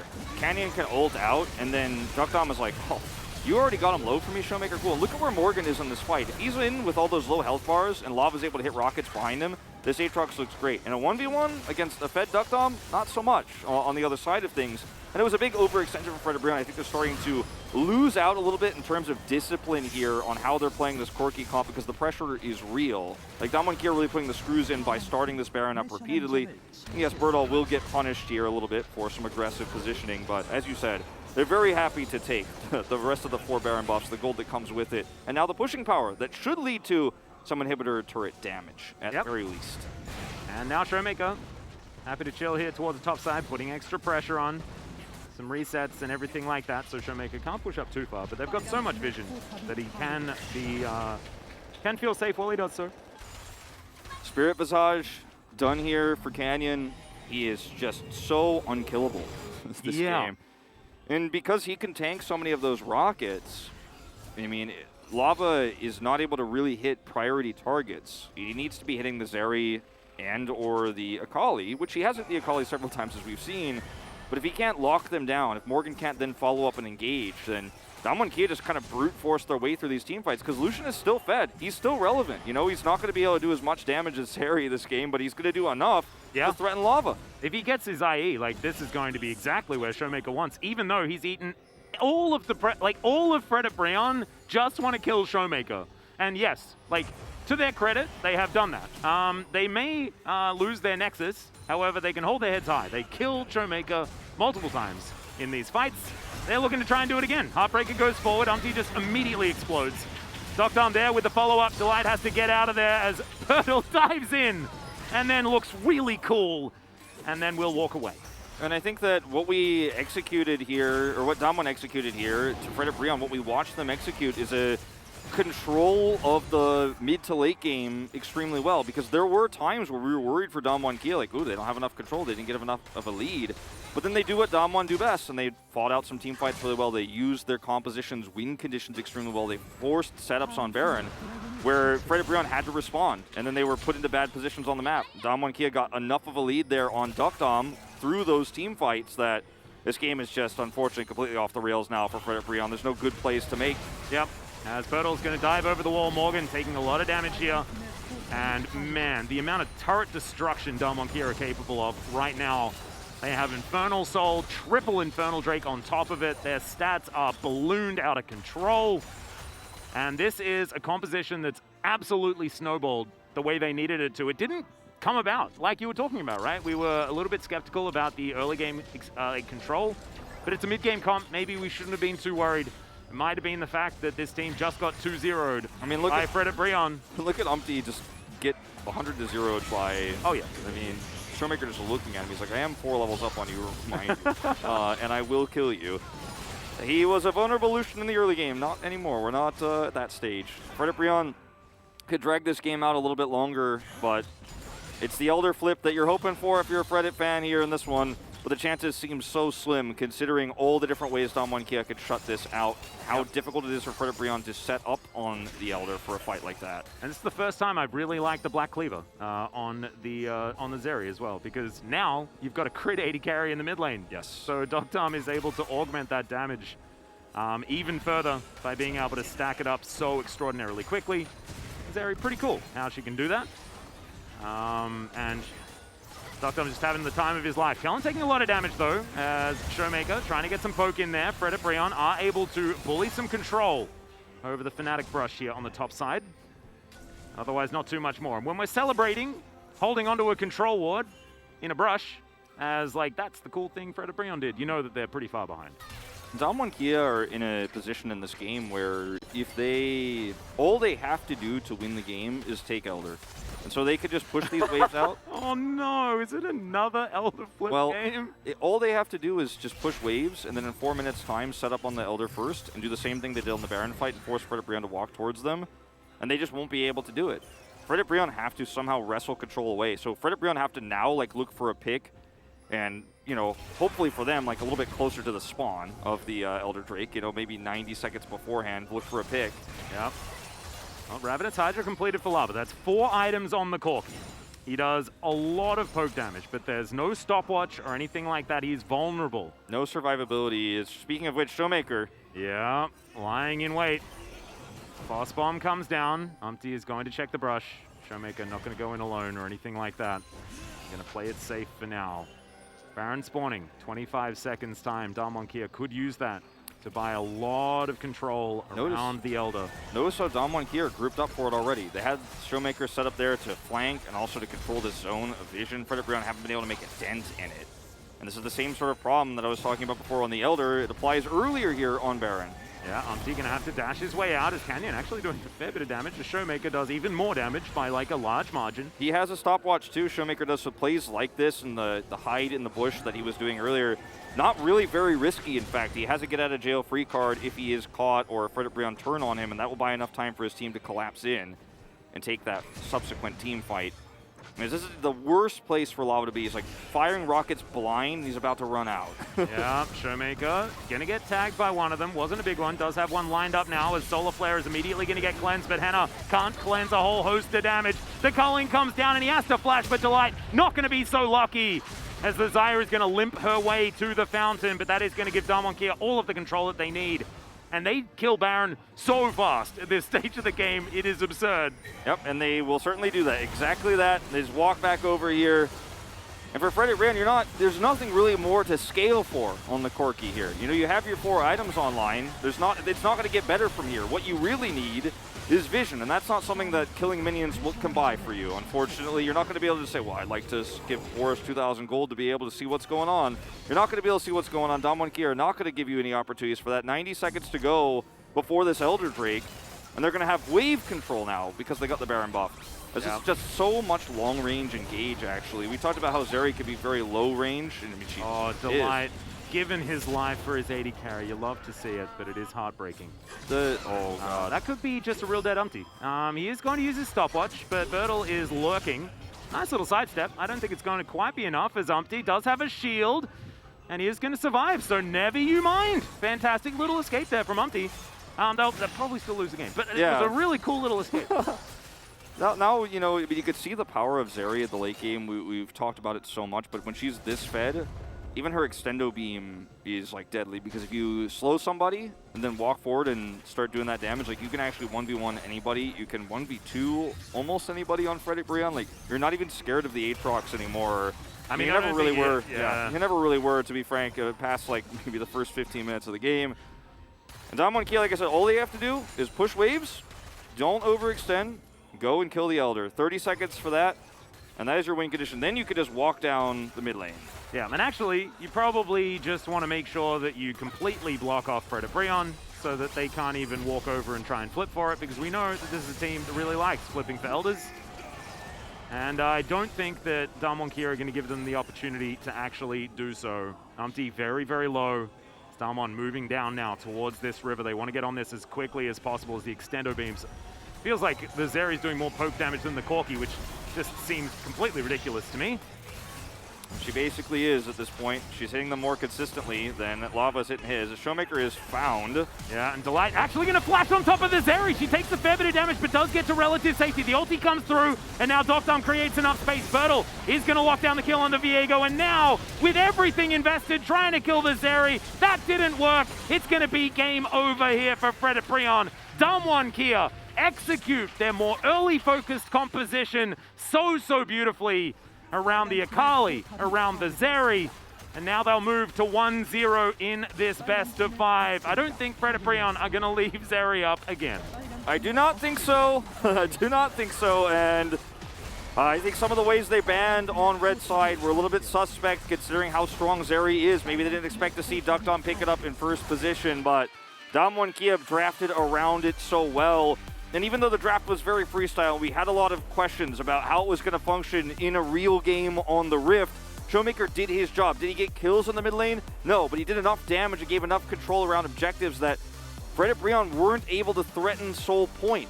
They got close, but then it was a 2-2 split. They weren't able to ever say, aha, well, if you actually come towards us on this objective, we're going to crush you. We're going to take this fight with our Fed Aatrox and our Corki Rockets hitting. Didn't happen that way, and you know, at the end of the day, execution is what matters more than draft. And that's the story of Damwon Kia in so many playoff series. It absolutely is. We're going to have to try and doctor our memories, right? This is fresh in our mind, the 2-0 for Fred Breon against Damwon Kia, but the stakes were so extraordinarily different. This is the Damwon we were expecting in that series, and they've come to play now. Being able to basically force control in that mid game, and that's something that they've been known for in the past, right? We felt like it was relatively slow in the beginning, but they get themselves together, they rely on their item timings, and they execute on them really beautifully. But Doctom, especially Kellen as well, being able to find so many fantastic engages on this Leona, throwing out Solar Flare after Solar Flare. That cleanse was just constantly on cooldown for Henna, and there were too many threats for them to deal with, and therefore the Zeri gets to go completely amok. And as you saw, Showmaker died at the beginning of the majority of those fights, and still did only 300 less damage than Doctom. Yeah, he was quite integral to the game and to the game plan. And this Lucian pick, as risky as it was, worked out so beautifully because he played it so well. And I mean, frankly, Lava played so well defensively too and showed so much respect, but even still, Showmaker is removing you off the map, taking you out of the lane, taking out your turret because he is playing so aggressively and being such a threat that, yes, even if Showmaker has 0 kills in the mid game, if he pushed you out and took your turret out, then you're no longer able to free farm. He did his job so well. No, he absolutely did. This game 1 doesn't tell us everything about this series. Of course, Fred Breon very, very good at extending series. So if you came here for a 5-gamer, I think that's exactly the right team to rely on. But we'll see whether they can do it after a short break and the analysts' carpet space.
나 본다 나 본다.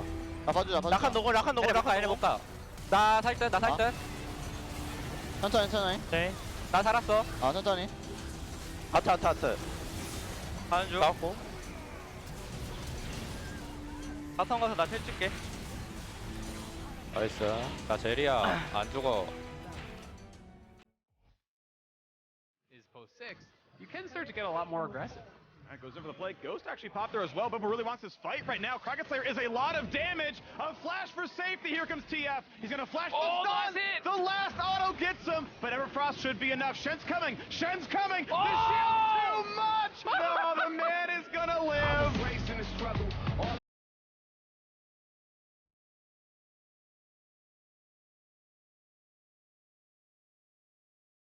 Of poke on the side of T1. Kronko's staying in, not gonna get it. No charm lands either. The stun is in. Everfrost onto Keria, and T-Will knocks them both up, and in goes Owner after a huge shock blast, and the kick is going to clean it all up. And that will be the ace for T1.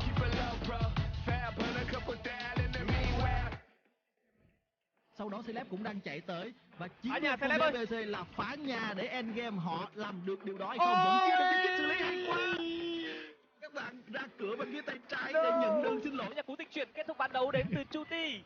Gavisport có Baron và bấm về rất nhanh. Điên cây đang trang tới. Đánh nhà, Chuti đánh nhà. Là win một phát, hai phát đủ hay chưa? Chuti đặt được hay không? Còn thiếu một phát. Đặt được và chiến thắng dập cho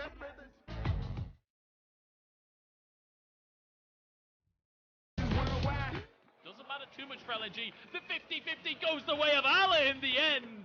And now the fight ensues. Tarzan turns gold, plunge right in the middle of everyone. Maybe this is it for EDG. 2 kills, 1 for Viper. Is doing B trying to escape, but the realm walk forwards. Can they find any more? Scout turns gold and keeps himself alive. Allah stunned against his support here, but Light charging forward, getting the resets. Bail out onto Viper. Viper falls though. JJ in the back line. Light turning it around, and LNG somehow find it. 視界のコントロール、スピンスラッシュ、トルツ入っていく、ダイシーも合わせるような動き、竜の怒りでワンスディスエンゲージ気味、そこに敷いてあるグラビティフィールドで動きが止まったダイシーデッド、さらにアンソンバブルコース、フォーマンのクラップパスが決めた。あとは一人一人持っていけばいい戦国ゲーミング、エース獲得。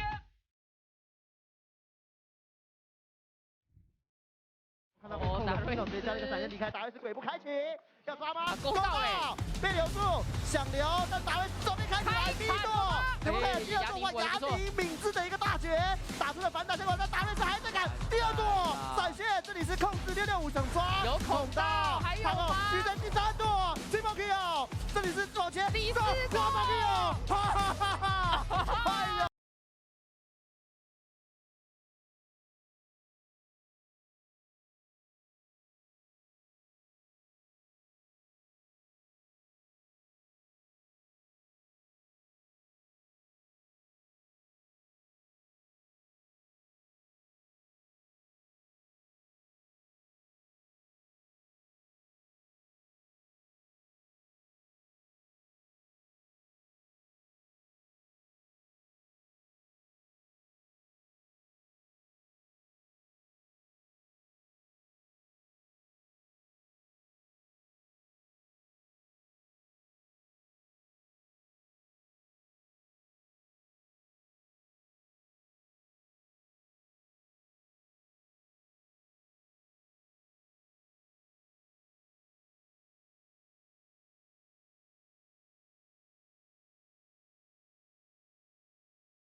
Hello and welcome back to the Analyst Carpet Space. We are here after game number 1.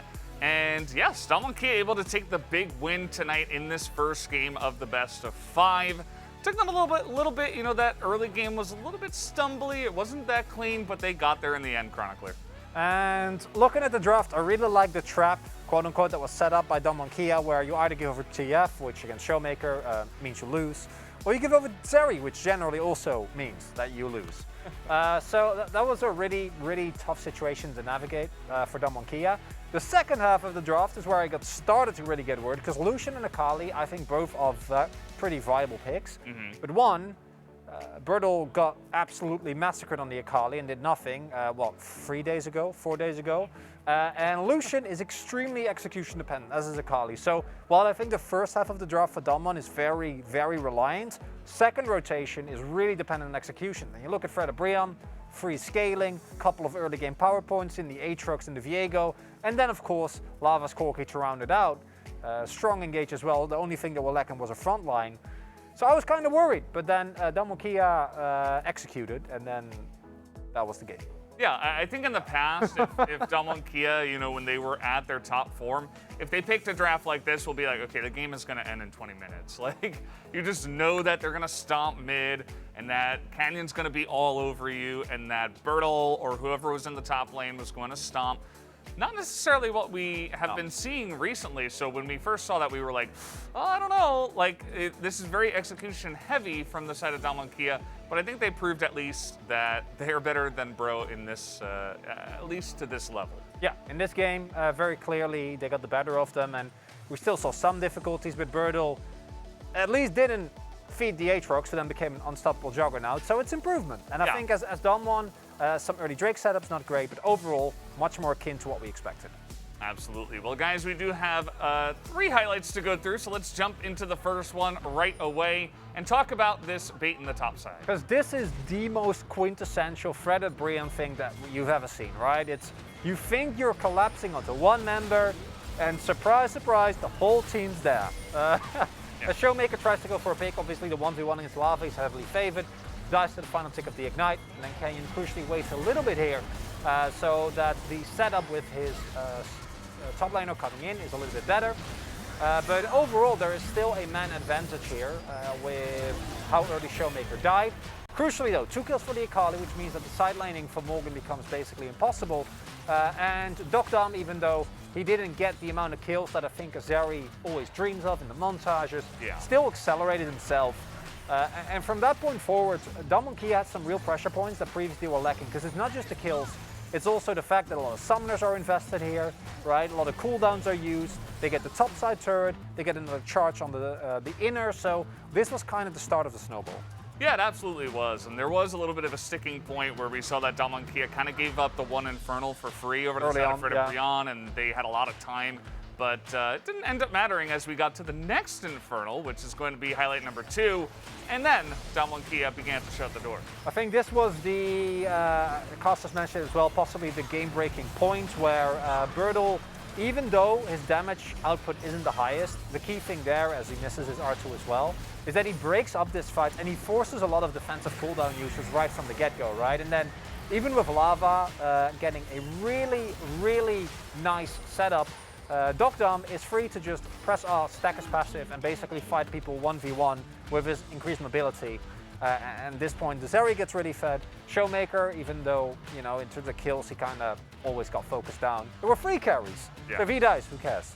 Everybody's getting fed, you know, as we go from highlight to highlight, and Showmaker eventually gets super fed, and everybody's getting Infernal Drakes as this is happening as well. So, you know, they have the scaling on the side of Fred Brion, but they're never able to survive in any of these fights, as we do get into the last highlight that we do have for you. And this is where they push up after using a bunch of their defensive cooldowns, and already Damwon is fed. And that's the key thing, is that immediately Han has to invest his cleanser as Canyon, actually a good defensive Volibear ultimate. We don't see those often. And Dokdam is just stacking passive and doesn't care at all. Showmaker again gets killed, even going for the flash, which gets him the kill, but that flash might have been more useful later on.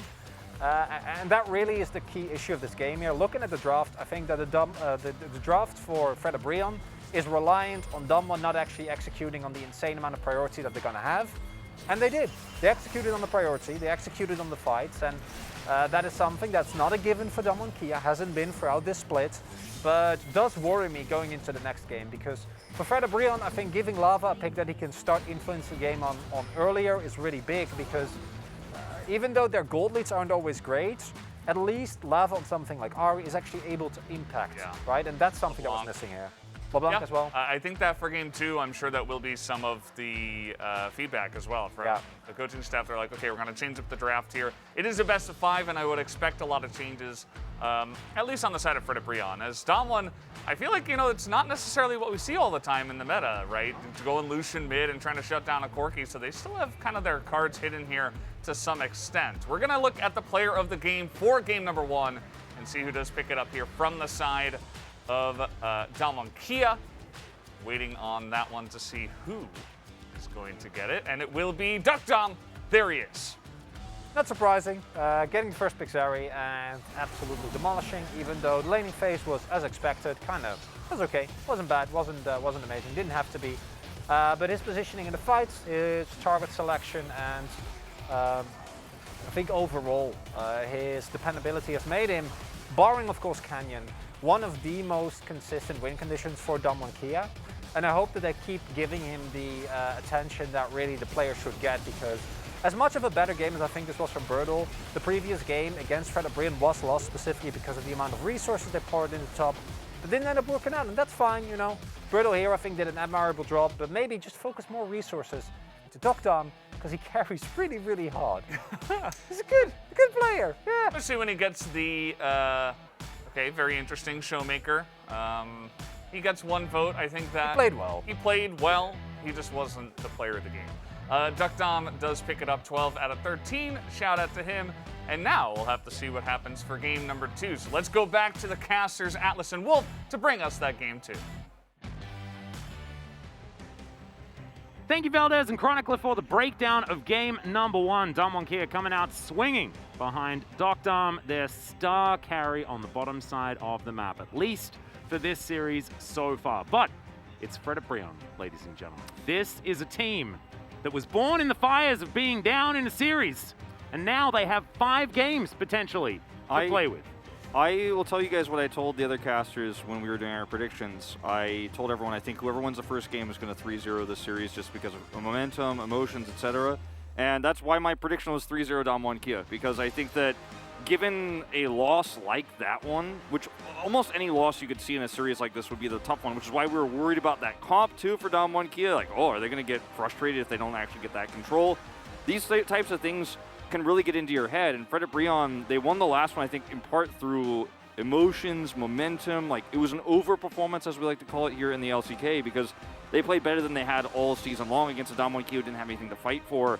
Now Damwon Kia have the momentum. The wind is in their sails. However, Frederick will have side selection here. Maybe that first pick on blue side, maybe getting something like Lava's, Ari early, or a priority AD carry for Henna could be something that turns the tides. No, it's exactly right. And I think that it was really cool. You'd already highlighted this, right? The trap that Damwon set up for Frederick. It was either the TF or the Zeri, 2 picks that have been extraordinarily pivotal for Damwon Kia. The Zeri in this season, but the Twisted Fate since Showmaker existed. Yep. And that's with Karma and the Caitlyn Ban, right? Yeah, super smart timing.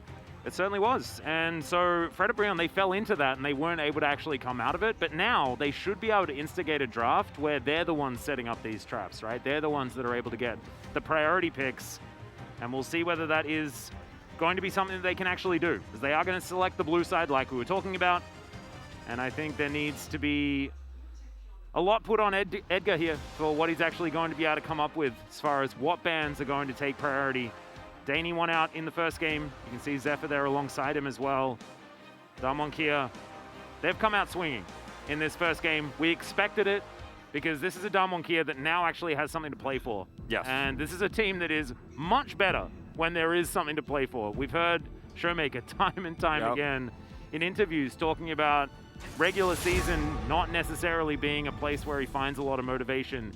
And it is when we get down to the crunch time. Really they do start to perform. And of course, he had a bit of a shaky game in game 1 there. Was focused down a lot by Frederibrion. And they are going to ban what looks like the same thing so far, at least. Yeah, and now that Zeri is banned, you know, I don't think you necessarily need to ban both the Karma and the Caitlyn here, but this does lead towards potentially a first pick Jinx or Ahri route for Frederibrion. The Xayah ban here I like a lot because it's kind of pushing, it's kind of nudging towards the AD carry route. Maybe Showmaker wants to play the Ahri this time around. Because if you ban away these two champions, the Caitlyn and the Karma, with Zeri banned, it screams that you're trying to get Jinx, and you want to play that lane where you're not going to get pushed in super hard. Yeah, and the Xayah to me is screaming that Damwon just want to make a horse composition. Aphelios is going to be the first lock-in. Actually does okay against the Hecarim, especially if you get the right weapons for it. Yeah. But like a Hecarim Ahri here sounds absolutely terrifying to me. Well, now you've given over Jinx Ahri. And oh, that's also really scary. It's a really strong combo we've seen so much here in the LCK because the Ahri setup gives you the Jinx excitement, but we're going down a completely different path here. Taking the Leona away from the Aphelios, grabbing a Jace early, and this is into Morgan, right, who likes to play these, you know, very melee bruiser champions that fall off super hard. Jace does not. In fact, he gets stronger as the game goes on. Is it Ryze Malphite? I don't think it's Ryze Malphite, but it is going to be the Ryze. So they will have control here of the tempo around the early mid with Realm Warps. They're very difficult to gank the Leona lanes with this one, and obviously it's a Jace on the top side, so you're not feeling too great about this one just yet. Yeah. Something like a Volibear with this, and you're starting to feel a little bit better. Yeah, and Frederibrion are going to have to be careful about what the jungle pool looks like after this next ban phase. Showmaker is going to lock down the Ziggs. Doctor was fantastic at this pick. Of course, Ziggs Leona, the most popular Ziggs lane that we've seen so far. And this gives Showmaker like an avenue to get towards something like a Yone if he wants to. Anything there in that mid lane. I mean, depending on how things look here with the draft, like he could have gone for Lucian again as well, but I don't think that that's going to be what you see into the Ryze. The Ryze can definitely win that one out. Love this Trundle ban, really strong here with the composition that Damwon Kia has put together. It's got so much poke. And that's what Damwon Kia have in spades in this draft, is you want to make sure they can't have a really great front line, so to back up the Ziggs poke, the Jace poke coming through. Because you're going to need to somehow close the gap on these champions. They have the Nautilus for engage, they have Ryze, Realm Warp. You're going to need a little bit more than that, I think, here as Frederibrion. Yeah. I mean, the Renekton is banned away. Irelia, I think, another great option, even more than the Aatrox I know everyone was thinking about there in that second phase. Do you know what scares me? The fact that Damwon Kia can Diana Yasuo so easily right now if they want to. They definitely can, and it's something that we've seen from them in the past, and they love their Diana, but it's going to be Nocturne, actually. Nocturne, okay. This is something that Canyon had some very funny moments on, especially when we listened in on the discussions when he was being picked. Doesn't actually play it a whole lot as far as practice or anything like that. He just said that Nocturne's really easy, so it's fine. So he's going to lock that one in. Morgan, thinking about going back to an old favorite. The Camille is how Home Life Esports made it to Worlds last year. Yeah. It was Morgan's Camille being so incredibly consistent. He's going to go back to it right now.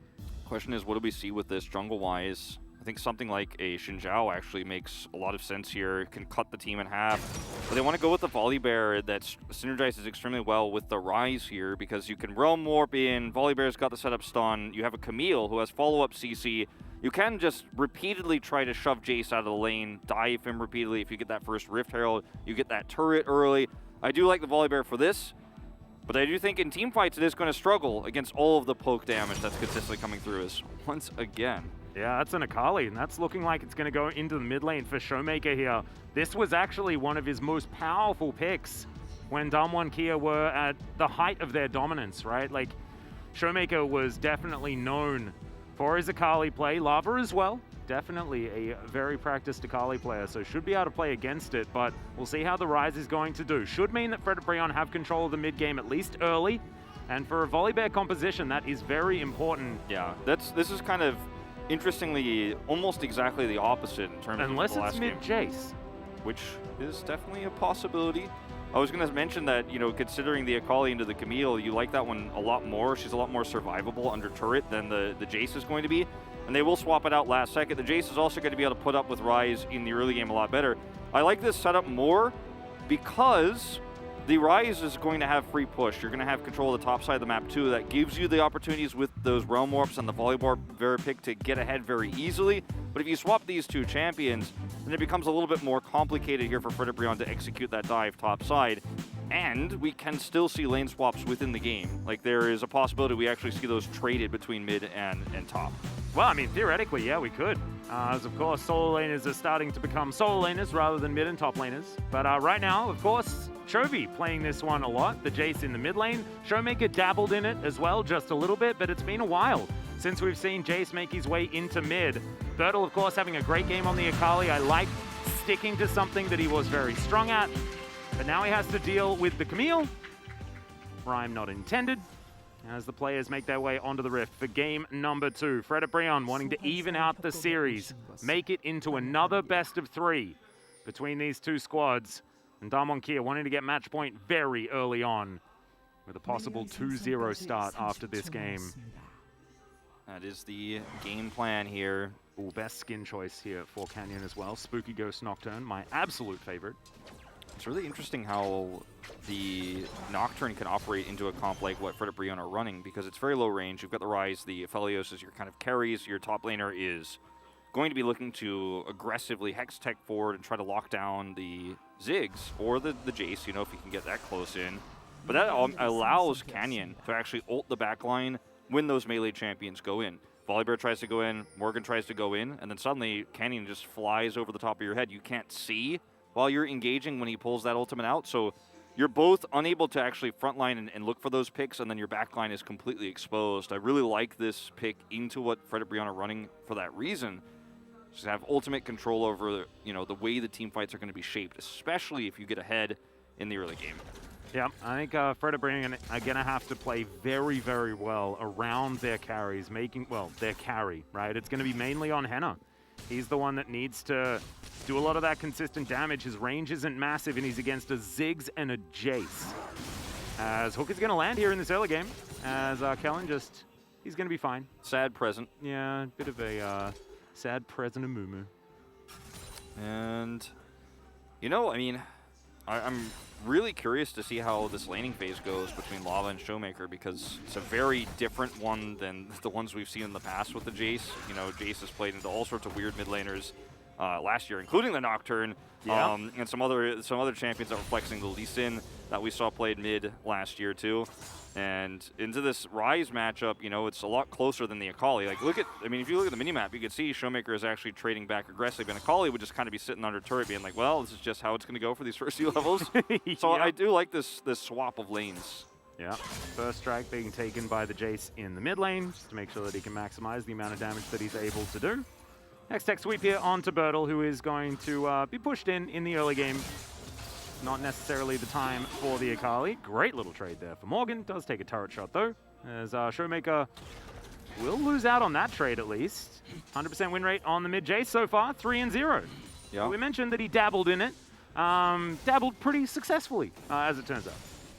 And this was during, obviously, a very dominant era of Damwon Kia, where, you know, he was winning with basically everything. He also is our biggest champion pool mid laner that we showcased earlier on the pre-show. Yeah. I think this is his 16th now this season. 17th. 17th, okay. If we include playoffs in regular season, yeah. Insane. It's definitely a large one. Okay, here's the first dive towards bottom side. Yeah, trying to capitalize here as Zumpty and Lava, both of them going to move on in the flash. Wastes absolutely no time to Zumpty, as it is going to be first blood going over to the Aphelios. It's exactly what bro needed, as Kellen flashes on top of Lava, gets his flash out, and that is actually great. You'll trade flash and ignite for a flash on the mid lane. There's a possible avenue now and for Damwon to attack. Showmaker's going to be trying to get some plate gold here in the mid lane. I don't think he'll be able to get it quite on this first trip, but he's going to significantly get a lead here in terms of the laning aspect of this game. And the Realm Warp plays that we can see with this Volibear can be illustrated before Realm Warp is online. You can actually do this at level 4 as Lava if you have enough control over the lane, which at this moment he did. Jace had just teleported back. If you see at the summer spell at the bottom, he had just returned to lane, so Lava had that extra prio, takes his opportunity here to dive. And yes, it's a flash that is picked up here from Kellen, and he trades back a kill, but the most important part of this is the Aphelios gold. He gets first blood, and that's the most significant exchange here. Leona picking up a counter kill isn't as important, and that flash that's lost for Lava, yes, you know, you feel good about that, but isn't as significant at the end of the day. So definitely a huge trade up here for Frederibrion. Yep, nicely done. Getting money on the Aphelios, just a brilliant thing. Right now you can see as well, Morgan has the lane in a perfect position. Bertel is going to be walking his way back. Looking like he wants to hold on to the TP, which I find very interesting as Delight's going to move forward. Docton taking a lot of damage, has to flash. Graviton power right there, and this is why you see Aphelios Nautilus, Aphelios Leona in the early game against champions like the Ziggs can be such a big threat, as he doesn't really have any way outside of his satchel charge of getting away in moments like this. You mentioned Docton having a phenomenal performance on the Ziggs so far. He's 4-2 on the champion career-wide here in the LCK. As, you know, plays like this, getting rid of that flash means when the Realm War play comes up in a minute with Umpty on this Volibear, when he comes over, tries to turn that turret off, being flashless is such a huge problem as the Ziggs. And Aphelios isn't going to need a flash to make that dive play happen. The Ziggs is going to probably need it to escape. Yeah. Or he's just going to get zoned out of farm, which happens a lot. Yeah, this is the thing. It's the fact that Frederibrion are actually playing super aggressively with this composition in the early stages of the game. Of course, Ryze and Volibear, two champions that want to have mid-game dominance. And they're setting up for that win condition now. It's not necessarily Frederibrion's forte, but it is certainly something that they can try to play around with this composition. Red-white guns here available for Henna. And Delight just lying in wait, trying to get more done. And we know that Delight, when he's on, he is so extraordinarily good. Let's see whether the Nautilus is going to be a harkening back to that. Yeah, I mean, last game he had some great moments for sure when the game was even, and in the mid-game, you know, was caught a little bit, didn't have as great of a time, but in the early parts of the game last time, he was definitely feeling himself a little bit on the Rakan. And in the second game, he's going to be pressing his R button to the fullest of his capabilities to do so when the Volibear runs in. And so in moments like this, when you have this wave pushed in, Lava's not seen on the map, like this is where you can threaten Duckdom. Notice how far back Duckdom is standing right now because he just does not know where Umpty is, doesn't know where the Ryze is right now. Yeah. And this is the power of compositions like this into someone like a Ziggs, or a champion like a Ziggs. And it's also like about playing into a Nocturne as well, who's so reliant on level 6. Yes. And Frederibrion have just identified the fact that they can do whatever they want until that point has been reached. Canyon very, very close to that right now. But already, Frederibrion being able to get themselves first blood is a good move. But we're talking about this like Frederibrion have it, you know, all under control. They don't have the gold lead right now, and so far, Damwon with a lot of control on the top side of the map and keeping things very even here in mid as well. As we can see Showmaker now able to pull ahead by a few CS. And despite the, you know, dive working out, it still was an assist going over to Ziggs, and he's only a few CS behind, so it's not like he's just been removed from the game. Like, it wasn't that much of a successful shutdown. You know, sometimes we'll look at games like this where Frederibrion's behind and you're like, okay, but it's fine because the Ziggs doesn't exist. But he's actually just recovering very nicely. And now level 6 is hit for Canyon here. Yeah. And this is where the sparks can really start flying. Well, speaking of flying, in comes the Nocturne, and that is a Mega Inferno Bomb to death. It's going to be the Nocturne that grabs the kill as well, and that's actually great news for Damwon, as immediately they strike back against Henna. And I was about to talk about the fact that the Aphelios, if he does get fed, it's so huge for Frederibrion because then he gets to fight off Canyon and doesn't necessarily die to him, especially if Severum's up. Yep. He had Severum crescendum, but it was just 100-0'd. And that's going to be a plate going over the Ziggs, who deals with turrets so extremely well. Can just toss bombs out here to get his cooldown on his passive so he can hit that turret a little bit harder. That's 2 plates, and this is without Herald. Now, Umpty is taking that one right now, but you feel like you've already kind of equalized the value of the Herald that's going to go over here to Frederibrion because you've gotten 2 plates on a Ziggs, who picked up a second assist. As you mentioned, the kill did go over to Canyon, but it was a really nice engage from Kellen, and that's why this Leona Ziggs can be so powerful with a long-range jungler. You know, even something like a Zac, it works extremely well with this too, because if you hit the stun with the Leona, then you have the follow-up bomb, and the long-range jungle engage, it's just so clean. Like, watch how this happens. There's just a momentary lapse of judgment here from Henna, and then he gets hit by Zenith Blade, Solar Flare, Inferno Bomb, and the R button from Canyon all at once. Watch Canyon's perspective on this. He waits for the engage.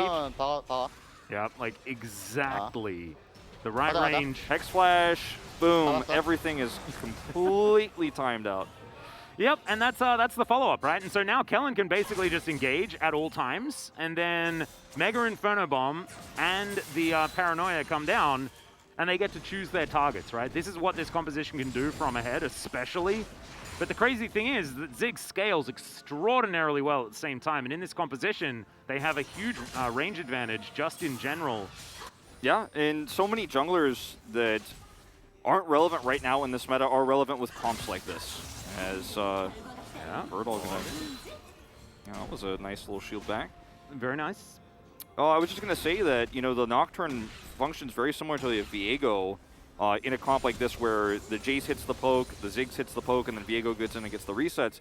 But Canyon just kind of gets to press R on somebody, and then they die. Yeah. It's like, oh, you got hit by a bomb. Like, there will be times later on this game where Duckdom will ult Henna, and if Henna is hit by that, Canyon presses R and kills him. Speaking of killing. Oh yeah, tactical sweep comes down as Birdall is going to find the backflip. Morgan throws down the ulti, but the perfect execution's there. Morgan not going to have the Ignite take him down, but Birdall is going to stand his ground and win right now against the Camille. Great news for Damwon Kia, able to at least assert some dominance there towards the top side. Another great summoner exchange favoring Birdall as well. Ignite for Flash, he'll take that any day of the week. And he's going to take it one more time here. It's starting to take about a 20 CS lead here. And as uncomfortable as he's looked at times on the Akali, not in this game, as Fredit Breon have control over this Drake. But once again, if this poke hits, they can engage. Yeah, Solar Flare comes down. Paranoia's in as well as Canyon is going to dive on top of the Drake. But Umti is going to be able to lock that one down. Immediately Flash ults to get himself out of the way. Showmaker in a lot of trouble, but he's going to survive for the moment. The Infernum is not going to hit him. No one dies on the side of Fredit Breon or Damwon Kia. So theoretically, Bro walk away with the Drake and all is fine. Damwon Kia didn't have enough setup time to hit that poke like we were talking about to then execute a backline target. So even though the ult was really good there from Canyon, gets him on top of the Drake, he's not fast enough to do it in order to get the smite away. And obviously Damwon Kia could have lost that fight miserably if Showmaker's positioning wasn't so god tier in this fight. Because notice they have a moment where they're like, all right, we're going in. Solar Flare comes in, then the ult button is pressed, Canyon gets on top of the Drake, isn't able to smite it away. And then Fredit Breon collapsed onto Showmaker, and he just barely lives with his ticking pot here. And Henna cannot hit him with the Infernum. If that hits, he dies, and Fredit Breon get the Drake and a kill. But at the end of the day, not going to happen that way. As Showmaker's perspective here, he's got a biscuit he's chewing through to survive. Always eat those. You got to always eat your biscuits, everyone. Cookies will keep you alive. That's what I've learned from this moment. Of course, a little bit facetious there. Fredit Breon do get true Drake lead from this, which is something they absolutely need to have in a game like this, is to have that tempo advantage. However, you know, find themselves 600 gold behind right now. Not ideal. The lead isn't big enough, but at least they're able to hold on to both objectives. If Damwon Kia wrestle that away and win that team fight, the momentum shift is insane, can't be overstated. But they still keeping the objectives in their hands. Now the Rift Herald to be dropped. Yeah, well, 3 members here from Damwon Kia. Wanting to try and lock this one down. They may actually just kill Shelly as the hook is going to connect, and it's going to be the Nocturne falling down. So they trade Shelly for the jungler of Damwon Kia.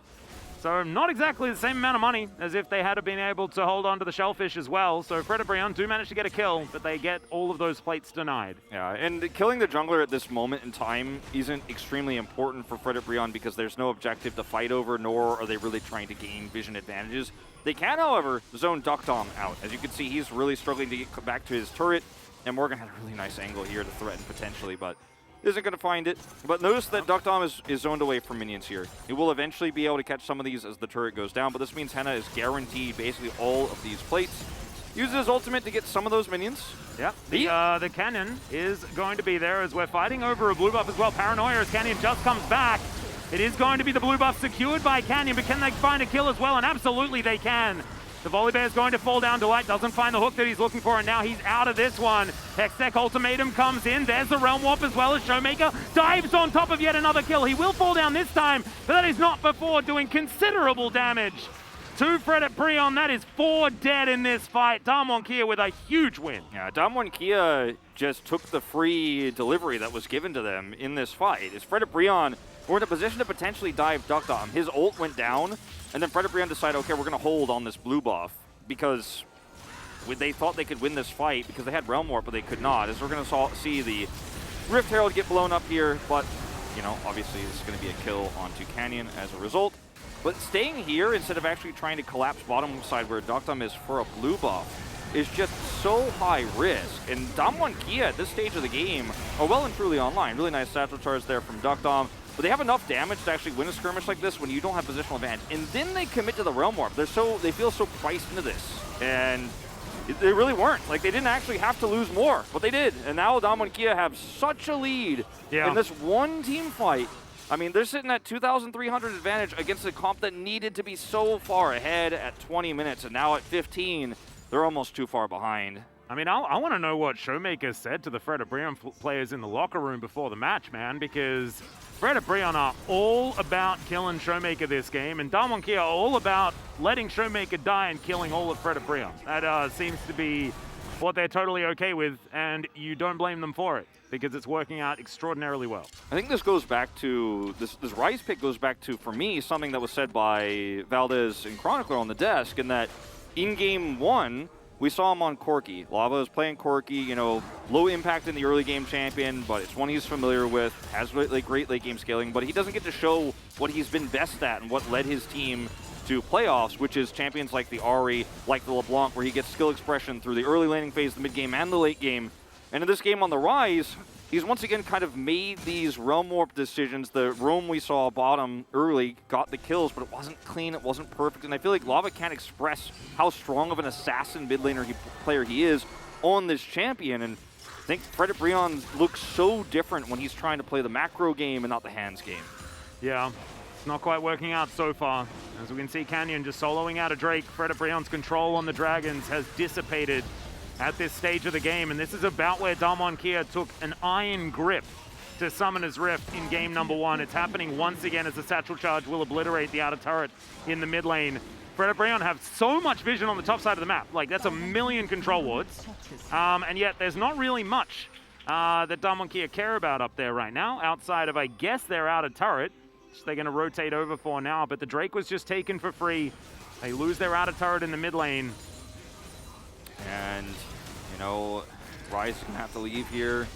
This is another thing that Frederick Brion are going to struggle with. This Rift Herald is actually going to connect this time around, looks like. Right. Yeah. Good satchel. It's a nice little satchel. Is now Kellen rotating over. Bertel as well as on a ward. As Frederick Brion all grouped up as 5. Remember, they don't have that turret in the mid lane. Paranoia comes down. Lava is just absolutely destroyed.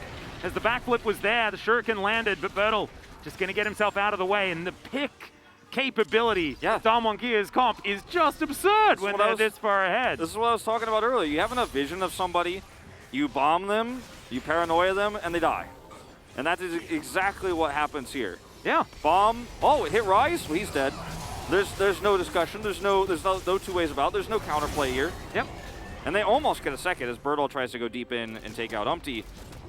But man, this game is just so wide open for Damwon Kia now because they have such a massive lead on the champions who need to have it. And Ziggs, even though he had a rough start to the game and was dove, got an assist, now he's 1-1 and 6. Here are our teleports. These are what these control wards were for. It's to kill Showmaker again, guys, of course. Delight's going to move on up, looking for the hook now. It is going to be depth charge down, but it's a decent spell shield from Canyon. He'll still die as Showmaker has to flash, and Morgan will get the prize that Frederick Brion so desperately won as he sacrifices himself to get on top of Duckdom. Lava grabs that kill as well as he's tanky enough to tank up the turret. Now, there was the Sunk Fallacy Realm Warp on the bottom side of the map, which didn't really work out, but this one was a hard commit that worked out swimmingly for Frederick Brion. They're going to shore up some of that gold deficit here in this game and find themselves only 2 kills behind now. And what I will say about Frederick Brion, nerves or no, they will commit. Oh, yeah. Does not know where Bertel is, but Bertel's not going to commit. But this is one thing that's really important in a best of 5 like this, is actually still having the ability to make tough calls. Yeah. Umpty didn't have smite, so Bertel is going to be able to grab this one. Making tough calls like this for Frederick Brion, even though sometimes they're not necessarily the right ones, when they are maybe you get ahead, maybe you get an advantage here. They're so far behind in this game, and they still make a call to do this. If this fails, and Damwon Kia get a few more kills, the game just ends. I mean, it may be already, too far to catch up, but at least plays like this that work out for you as Frederick Brand, you can tell the comms are still flowing. This team is still communicating. This team is still trying to use their composition to make the plays they know they can do with this. They get losing is a winning position for Fred Breon, okay? We know this. We know this. If they're down, that is only giving them more power. But that is a few kills that they picked up. They're not able to get themselves a gold lead or anything like that. And the state of the map is still the state of the map that it was over the last little while. A lot of topside vision that's not necessarily able to be played around. And Fred Breon need to start fighting for these Drakes, need to start getting themselves to a potential soul point or something like that. Yeah, and in 2 minutes' time, we will have that fight. And for Fred Breon, most critical thing is that they keep Henna alive, and he is not the one who gets hit by the bomb. The sixth bomb coming through, because a Mega Inferno Bomb hits him, and then he dies, there is no more damage. You mentioned this very succinctly earlier, like the Rise doesn't really do damage. It's a tank Rise, and so if Aphelios is dead, Damwon Kia can just face roll the rest of the team fight. Like Jace doesn't even need to be hit and poke. He could just go into melee form and run forward, and there's just no stopping him. And that is what this comp is designed to do for Damwon Kia, is kill that backline AD carry. Yeah, their single target focus is actually just insane. And compositions around, like, whether or not a Leona can find that, like, heroic engage. And that's exactly what this is from Damwon Kia. But now, every time Kellen goes in, finds that Zenith Blade and gets to the target, there is immediately Mega Inferno Bomb and a Paranoia that comes down. So it's like every single E that Kellen throws out is the best E he can possibly do. Yeah. Because the follow-up is just so easy from Damwon Kia if Canyon is anywhere near, if Dokdom is anywhere near. So true. The other thing is that this Camille can't really side lane in this game because of the Paranoia. Can track him down so far away, so easily, it's just not safe to side lane. If he were massively ahead, we could have a different conversation, but with Morgan at the state of the game he's in right now, he cannot. Well, Everfrost is going to connect there onto Kellen, but Clips is just going to tank 1 billion damage, and he's going to walk out absolutely pleased with the situation. Leona, everyone. Yep. Pretty good at face checking. And it's tank Rise, so, he did his combos, he was machine gunning, but it's not doing damage, unfortunately, at this stage of the game. At any stage of the game, he just isn't going to be doing that. Not old Rise here we're watching. Yeah, the combo is up. Fred Brand have to be very, very careful as Morgan on a flank right now. Lava gets shurikened. He should be all right. Bouncing bombs not quite connecting. And here's the Paranoia. There's the solar flare into the backline. Henna is alive for the moment, but not for very long, as he just gets wiped out. The perfect execution, just beautiful. There from Bertle as well. It's a triple kill for Dokdom, and I think it's about time Fred Breon started thinking about game 3. Yep, this game is over, Atlas. So this was just once again a showcasing of what this comp could do, but also a showcasing of how good our observers are and how they hit the vision of what Frederick Breon could and couldn't see. Because what the observers knew, which we also knew, but if you're watching at home, it feels like you can feel the tension. Where's Kellen?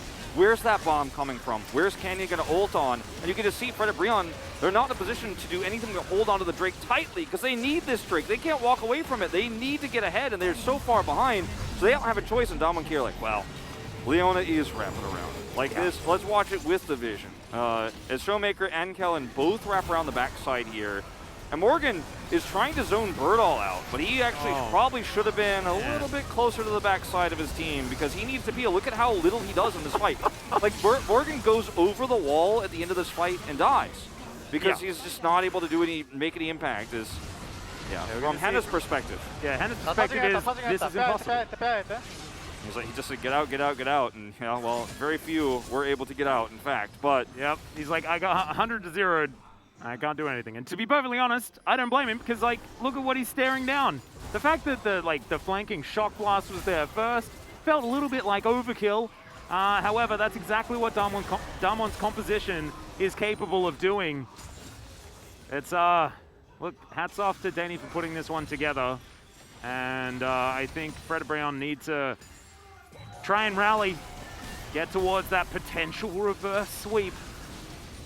Because this game is looking absolutely done and dusted. Oh, it definitely is. Damage graph here shows the story. Like, Henna has 1/3 of Dokdom's damage. and 1/2 of Showmaker's damage. Yeah. And I don't think it's gonna. It gets worse before it gets better, if it gets better at all. And I don't think it is, as Damwon Kia can just push so freely here with the Ziggs. Oh my god. Satchel charge up for Duckdom. He's like, let me get that turret down to about 25%, and I'll just take it off the map. Yep. Just There's a lot of vision, and that is going to be the flanking teleport coming through here. Paranoia comes down immediately, though, as Damwon Kia decides to start the fight before Morgan can even get here. Lava takes a lot of damage, gets underneath his turret, but has to flash. As it's a flash forward, Bertle taking a lot of damage. Henna now potentially unlocked as Morgan gets to the back line, but he'll just pop. Oh no! He manages to get into his stopwatch, but the Ziggs, the follow-up damage, the double kill already, as Umpty is down extraordinarily low, but he's not going to be able to commit to this fight anymore. Henna is still up and does have his Bloodthirst to complete. As Showmaker, yeah, he's just going to put the teddy bear back in the toy box. And Predaprion look for the Realm Warp play, but Showmaker's already out of there. Yeah, he's already out of there. There's no follow-up here, unfortunately. And Predaprion keep their inhibitor turret alive here, as Ziggs not able to actually satchel charge that one away just yet, but Predaprion lose out in every single regard. And what's cool about the Ziggs pick when it's ahead like this is it does both burst damage, as you can see here, but also extended damage with the Leandri's burn. And he's just continuing to hit these Qs. And as the balls keep landing into the side of Predaprion, they're burning down and taking so much damage. Morgan's flank here is just completely shut down by a fear from Canyon. Like, cool story, bro. Like, nice try. As notice the Ziggs damage just keeps hitting. It just keeps hitting, and it's just hitting over and over and over again.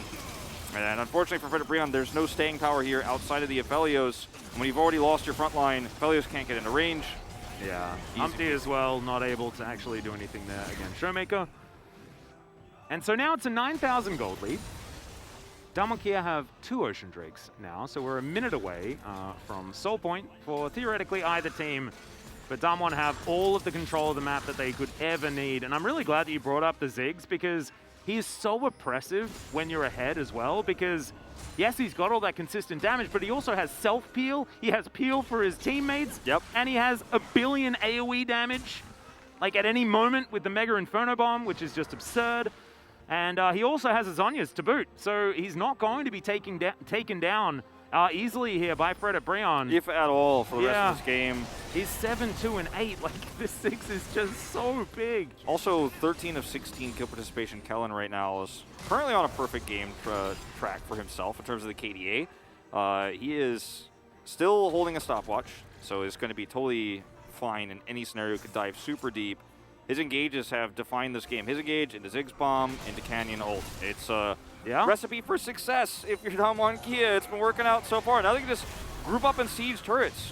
Why not? Just sit this one out, and just sit on top of this turret, force Predaprion to group, and then walk back to your victory, Drakes. It's going to be the 3rd Ocean for them in a row.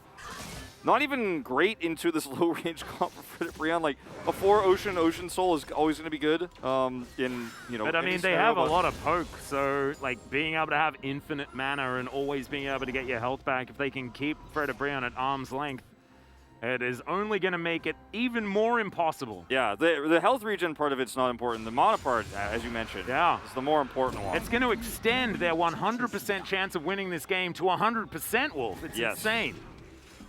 And these are the types of oppressive games that both teams tried to play, and you can see Damwon Kia succeeded a lot more this time around. Their comp is a lot more well-rounded than the quirky comp we saw last game. And these are the nightmare games you play in a best-of-5 where Damwon Kia just are so oppressive, you're like, I don't know, can we ever beat this 3-time back-to-back LCK championship team that also has a world's title under their belt? It feels so terrible to play into this, and you're like, well, we have no angle here, but we still have to try. We still have to keep our wits about us. We have to go into game 3 with the right mindset. And Damwon Kia is like, I will tear your mentality to the ground. I will take all the vision away. I will take every control ward and every bush. Yeah. It's one of these games, this really does test the mentality, right? Because Predaprion right now need to be thinking about game 3. They need to be thinking about what they need to adjust moving towards that next one. Because this game, it's unsalvageable. In my humble opinion, unless Damwon Kia make an absolutely obscene throw, Predaprion, they can always try and rely on that flip or something like that, but I think they get killed on their way towards attempting it. Serpent's Fang's up now too. I mean, this is so rough. Yeah, Paranoia comes in. That's an immediate cleanse there from Henna, who's trying to get himself towards that backside, but Lava is left out to try Morgan now. Does find Bertle towards the back line, but he's just going to backflip away. The Rise is going to get taken down as Doctarm is going to immediately flash, and Morgan just explodes. That flash was amazing from the Ziggs. It's going to be a double kill now for the Jace as well, as Delight will be taken down, and now Tanner versus the world. Red, white, don't fight, but oh my god, he's actually able to stay alive for so long, but the fear comes in, and that is the ace. And that may just be the game as they march up the mid lane. We got to see what happens when Henna dies first in the team fight. The 80 carry is gone, the damage is gone. But Damwon Kia, they wanted to one-up that. They wanted to show what it looks like when Henna dies last in the team fight. And I guess at this point, with a massive 11,000 gold lead, the result is still just going to be the same. As the Paranoia was actually really well executed, because at that moment, there's just nothing that Frederick Brion could do position-wise. They don't know if running to the south here is correct. They don't know if running to the east is correct. Like, what's the play you can make? And even though the engage isn't clean, they take our eyes out first. Doctarm satchel charge in that moment. That's why he was over that wall, because he just stopped 3 people from following up. It was actually just incredible. Yeah, really well played. We mentioned the peel, right? Ziggs has so much utility. And when you're this far ahead, he's got so much damage as they just collapse on and kill Aphelios in the end. The Paranoia was so great, though, because it allowed Damwon Kia to close the gap, then set up that satchel charge, zone everybody away. And that's a Baron that goes into their hands as well. Yeah. It almost feels like Damwon Kia are intentionally dragging this game out to really get into the minds of Frederick Brion, because they have great siege with this comp. They could be pushing a lot harder, but they're just going to play it safe, make sure they win this series, and also drag Frederick Brion's mentality down to the ground before Game 3. There's no need to make any overextended plays. There's no need to rush this game at all. Damwon just going to grab this Baron after their reset, move towards this bottom side. The Ziggs is about as fed as you can possibly ever be, with his Void Staff, Rabadon's Death Cap, as well as that Leandri's, plus all the safety that the Zhonya's will afford him. Also room for some control wards, as this tower, not long for the world. Boom. Satchel to death. And yeah, he's got so much AP, like these towers, he doesn't need the execute. Maybe it's just an auto attack would be fine. Exactly, the auto attack I think did more than the satchel execute. His empowered auto, of course, with his passive. Yeah, his passive does make it even worse. Still, it's pretty nasty now that the Baron waves. Last item, rapid fire cannon. Let's do it. Make sure that we can get a little bit more auto damage and range for these turrets. Solar Flare is going to come through. Not exactly finding any joy. So you can search for these as Kellen as much as you want. Non-middle CC. Don't want to dive these turrets. Just let the minions do the job.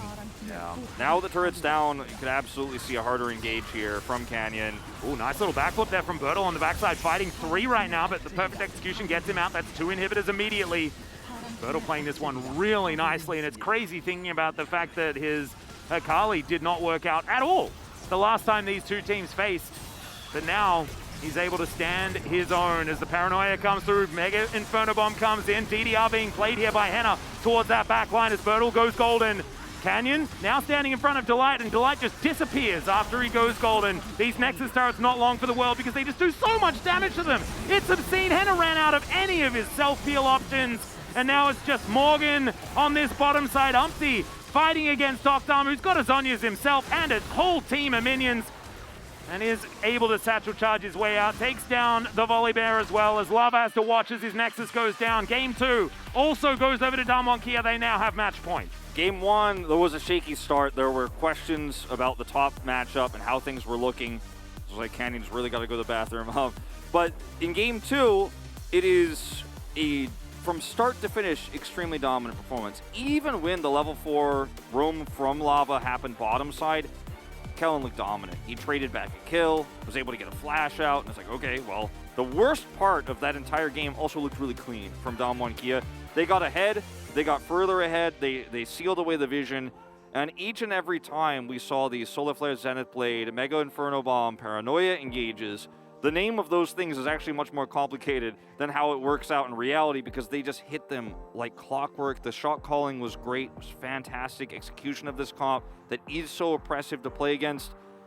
And if Frederick Brion can get their heads right in this break and pull off a reverse sweep, I mean, I don't think anyone is expecting that right now. Only Junghyun, voted for them to take the series, but like, even she is probably like, I don't see it. I don't see the reverse sweep. I'm not feeling it right now. I think things couldn't look worse. No, I think that this is definitely a huge moment for Fred Brion. If they rally now, I don't even want to think about it. I don't want to think about the kind of history being made if it is a Fred Brion win in Game 3. Because, honestly, the winner of Game 3s and the beginnings of reverse sweeps, it's often that the reverse sweep actually happens. Momentum absolutely huge. And when it takes a change like that, you know, when the download is completed of, oh, well, we can't let these certain picks through. We can't allow this team to play this style. If they manage to counter it effectively in the third game, then maybe they have the right amount of tools. But right now, it's looking like Damwon are just the better team here today. Duckdom tripling nearly the damage of Henna. You add Henna and Lava's damage together, and Showmaker has a higher number than that. You look at Canyon's damage on a Nocturne, and he's only 100 below the Aphelios. That is how hard Henna was shot out of this game. And just how incredibly outranged they got as well. I think a lot of it did come down to draft, and Fred Brion are going to have to rethink things going into Game 3. It all comes down to this, ladies and gentlemen, for Fred Brion. We are going to go to a short break. When we get back, the Analyst Carpet Space.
불 끈다. 앞에 완피. 앞에 라고 막을게. 앞에 돌쪽 빠졌고. 카밀 배달. 내가 막아줄게. 나 투조냐? 아. 나 뒤에 볼배. 뒤에 보여, 뒤에 우리. 나 여기 봐줄 수 있어? 앞에? 못 빠져. 괜찮을 우리 듯. 직선에서 봐줘야 돼. 집 가야 돼, 라이즈. 끝난 듯? 박자. 라이즈? 가능? 잡아줄 수 있는 사람? 뭐야?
Welcome back, guys. We are here at the Analyst Carpet Space, and that was yet another win for Dalmankia over Fred Brion, and almost felt even more one-sided than the first one, as I think this one definitely starts all with the draft, and feels like Dalmankia got a massive win in the draft here. 200 years ago, you know, all the Aphelios blind picks were banished out of this world by Ziggs, but when we needed him most in the regular split, he vanished. And I personally am very happy to see that Ziggs is back. Aphelios blind pick generally should be punished, and it's basically been answered by Jinx or into Jinx for the entirety split. Here, get Ziggs, get Jace, and that's basically it, right? The rest of the draft, I think that there were some moments for Fred Brion where like this in theory is strong, but if you look at actually being able to punish, Akali is notoriously slippery. I really like the flip that they did. Birdo still, it's not the cleanest looking Akali, but he's not a active detriment to his team, so the pick just gets damaged out in team fights, and that's all it really needs to do, especially if you look at how the rest of the map was played. And even with some nice attempts of Fred Brion to dive early, doesn't matter. Like the comp gap here is just so big unless you completely shut Dogtown out of the match and dive in multiple times early. Good luck. Yeah, and like you're saying, I think that Fred Brion at least had that read, right, where they're like, okay, we got to get ahead of the Ziggs. We need to push him out early. And they tried, but it wasn't enough. Like, they got a little bit over him, and yes, Aphelios got a kill, but at the same time, Ziggs didn't miss any farm with his teleport, and we went back to laning totally fine. Canyon hit 6, and then they dove him, and that was the end of the bottom lane. So, pretty huge gap there. It was interesting to see all the poke, but then also the 2 divers just for cleanup. We have seen this before in the past, but it has, as you're saying, you know, with the 200 years bit, like, it has mostly gone away, right? And we never really saw this, but Damwon, I think they're really pulling out all the stops here, and they are crushing them. And honestly, it makes it hard to think what you would do, right? As this is your moment. I'm not going to take this from you. So, if you're ahead, what does Canyon need here? Does he need more damage? Not really. Does he need more tankiness? No, not really. What should you get? You should get stasis, and that's exactly what he got. Bertle got 2 stasises by the end of the game as well. You have all this extra gold, don't spend it on another item to do more damage or to survive for a tiny bit longer. You have a Fed Ziggs, you have a Jace who's doing all the damage, all of your kits are going to do that damage anyway, so just buy stasis. And they all did that, actually, not even just Canyon, but Canyon obviously buying the Zhonya's on a Nocturne is the most obvious case. And we just need to see more of that. The item is broken, not just stopwatch, but the Zhonya is on not only just guys like Nocturne, but even the supports, which I think we were eventually going to see out of Leona. Enough about stopwatch and Zhonya's. We do have some replays to go into. Let's take a look at number 1. And this is exactly the same play that Fred Brion went for in game number 1. That time it was a play that was set up by Damwon and attempted to punish, but honestly, at this point, if Fred Brion are looking like there's a juicy angle for a fight or a pick-off on top side of the map, around 10, 11 levels in, don't go for it. Everyone is there. Doesn't matter what the map state is, doesn't matter what, they'll be there. And this is something that I really liked, because this is historically what has been the win conditions for Fred Brion. It's exactly these type of, everyone's going to be there, we're going to scrap, we get a couple of kills, we get some gold, and then we can fight for objectives. This time around, I just think the draft gap was too big, so this actual play didn't end up mattering. Get a couple of kills, but they can't push ahead far enough with that, as we are going to take a look at replay number 2 as well. And this was, as they say, the end of the game. Yeah, as of course that ward in that brush, right? That's a trap ward, right? That actively detriments the setup here. Because even with the paranoia, even with all of this, if they know that 2 people are flanking from the bot side, they will definitely position differently, but they don't know. They have no clue. They feel fake safety because of the ward, and this is 80 carry in 2022 right here. Well, like, you know what, Valdez? I actually no. This is the interest of all the times that Aphelios got away with being picked early. Finally, payments. Finally, put him in the ground as the champion. Oh man. But yeah, He's very good against short range, but it doesn't matter when you get poked out like that and dove like that. We do have the player of the game ready to go, as it will be DuckDom, to the surprise of, again, nobody. I think there might be some other votes for it. I don't think it's going to be 12 or 13. Yeah. But DuckDom is just, I mean, he plays a hyper carry, AD carry, and then he plays a mage. Like, what can't this guy do tonight? And I said it previously as well, I'm really happy to see Damwon actually pay their respects to what I think has been, outside of Canyon of course, the most consistent player. Also someone that I hope is reflected in votes. Last time around we joked a little bit about it, but I really hope that Showmaker gets some recognition for having one of the better series that he's had all split. Again, we've talked a lot about his form, and I do think that there's a lot to be said in terms of fatigue and burnout and whatnot. So this, perfect. No Showmaker shout out, but I actually really like this. I think the Kellen votes are great. I think the Canyon on the Nocturne was very impactful. Sure. Really good split. I think those three really put it together, especially with the lead they got in the bottom lane, even with some of those plays. But really good job overall from Damwon. We'll see if they can close out the series 3-0, or will Fred at Brion fight back. Let's go back to the casters for Game 3. Thank you so much, gentlemen, for the breakdown of game number 2. And now, it all comes down to this. Bro fans, are you still there? Do you still believe? Because they're going to need all of your support in this game number 3. So does this guy for this Cloud Templar drawing. But anyway, back Last time I looked, the Cloud Templar didn't look like that. Yeah, I mean, the resemblance is not uncanny. Would you say that it's canny? Yeah, it's very canny. Oh no, not a canny resemblance. That's the worst kind. Yeah. Well. Also, the last drafting situation. That was also not a great time for Fred at Brion. Now they will choose the red side. Picked red side here. I don't mind it, you know, jump back over and see whether you can affect things differently, because if the draft just goes the same way as last time, we know exactly what happened. They got gapped even harder.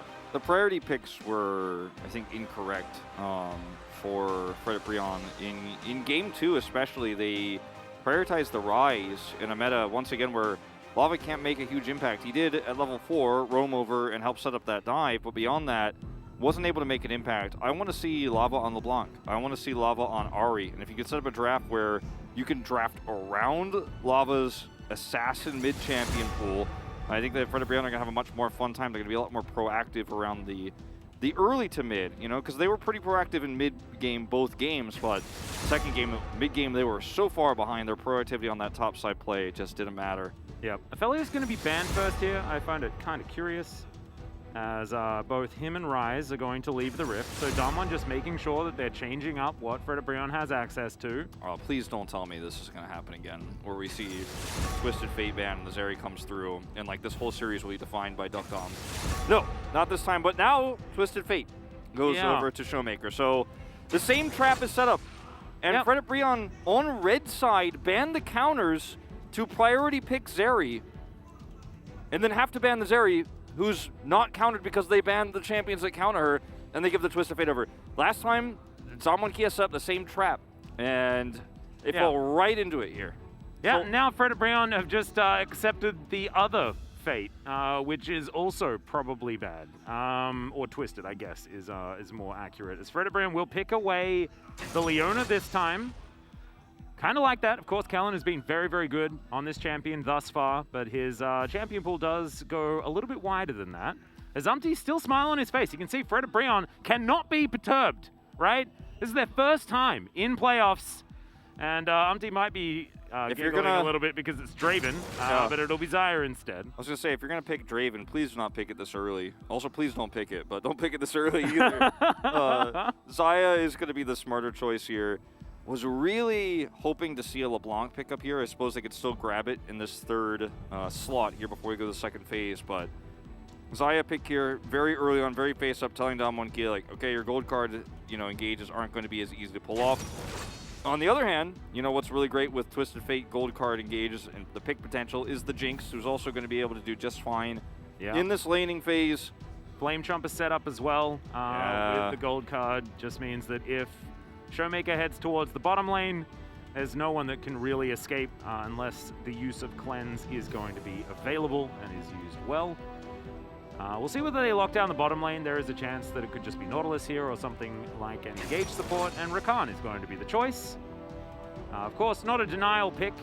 Kellen just going for a different flavor of engage, and the Lava Corki is coming back once again. But this time, he's landing into a Twisted Fate. So there's a lot of power actually in this Corki pick that will not... that you couldn't have seen, obviously, into Lucian's, or Showmaker's Lucian. Sometimes they're synonymous with each other because it's the only Lucian player that we always trust. But Lava, in this case, will have a much more stable laning phase. And if Frederick don't toss away leads in the mid game, then they should feel pretty good about this. We see the Morgan targeted Renekton ban. Renekton Corki is Frederick MO when they run these compositions. Yep, I really like the Jace Akali bans as well. Yeah, I think that an Aatrox ban is likely to follow once again. Wouldn't mind it. A little bit tougher to pull off into Twisted Fate because he's obviously going to be able to gold card you. He's going to be able to Everfrost you pretty freely. So, not feeling as great about the Aatrox pick in this composition. One second to go. See what they do decide to ban away, as will be Gwen in the end, which I think is kind of crazy, given the fact that she was pretty gutted on this patch. Yeah, I was surprised if they were going to ban something like that. The Gragas was a great ban. Also, the Camille I thought was a great ban, because the Camille is going to have a really strong side laning opportunity with this composition to try to pull Damwon Kia around the map with the Corki. Ah, it's Skana, obviously. Just a big Captain Flowers fan, that's all. Yep, Dr. just paying his respects. I like it. 6 seconds to go. And of course, they're still hovering this. No jungler has been locked in on the other side just yet. I don't know about this one. Is it happening? Is it happening? No. Okay, it is just going to be Camille. The classic Twisted Fate Camille style of draft. You could have... I mean, Frederick could have locked the Camille away from Damwon Kia. This is such a strong pairing. I know we all know what Lava's Corki is capable of. We know how good he is on the champion, but it's hard to trust after watching that game one. Imagine if it was Vi. It's just so much single target lockdown. Well, the Viego is also single target lockdown and a lot of big power punch in team fights with the Jinx. Yep. Also a bit of denial as well, which is pretty cool. So much of this comp for Damwon Kia is just great at setting up picks and then snowballing. Like, it's a win more comp. You get an early pick, it's awesome. The Xin Zhao, I think, is the only answer here in the pool available. The Lee Sin could have been fine, but obviously was banned in the first phase. And now, when the engage comes through, be it from a Rakan, a Camille, or a Viego, and Twisted Fate obviously is not, you know, he's engaged to come through, but when those other engage tools come through, you can actually Crescent Guard them into your team and actually turn those fights. They have so much disengage with the Xin Zhao and the Gragas here. Xayah can actually, you know, just ult away from gold cards, can ult away from Camille engages, and will be pretty fine in most scenarios.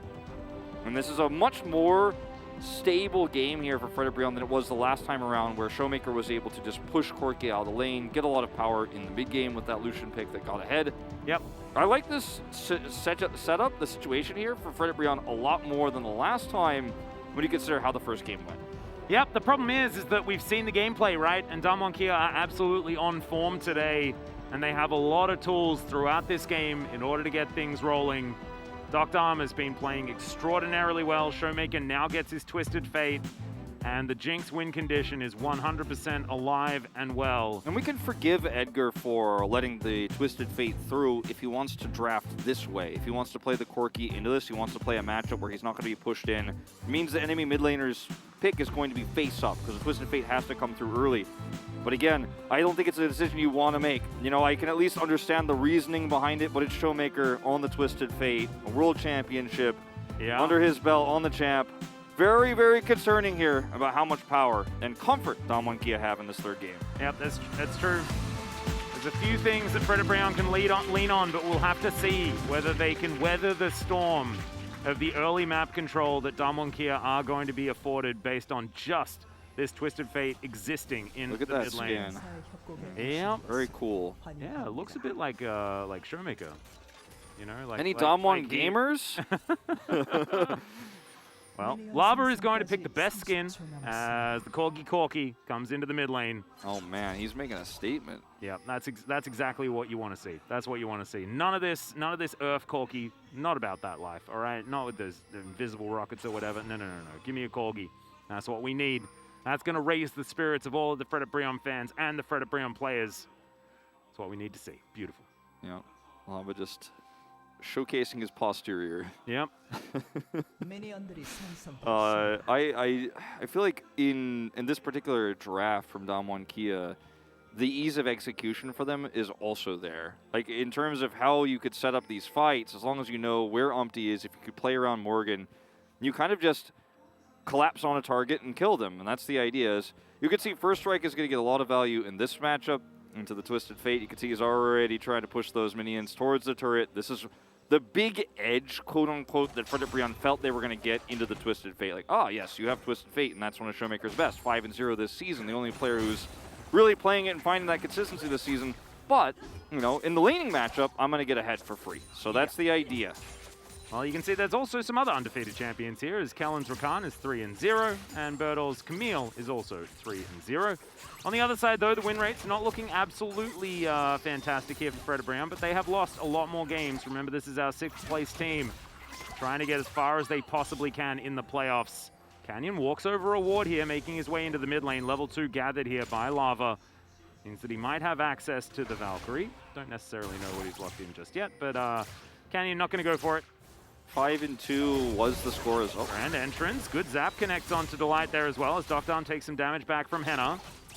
Just battle dancing around here towards the bottom side. Level 2 advantage. Yep. They've been doing pretty well against the Jinx, as it turns out. Yeah, I think part of this due to Jinx falling off in the later parts of the season.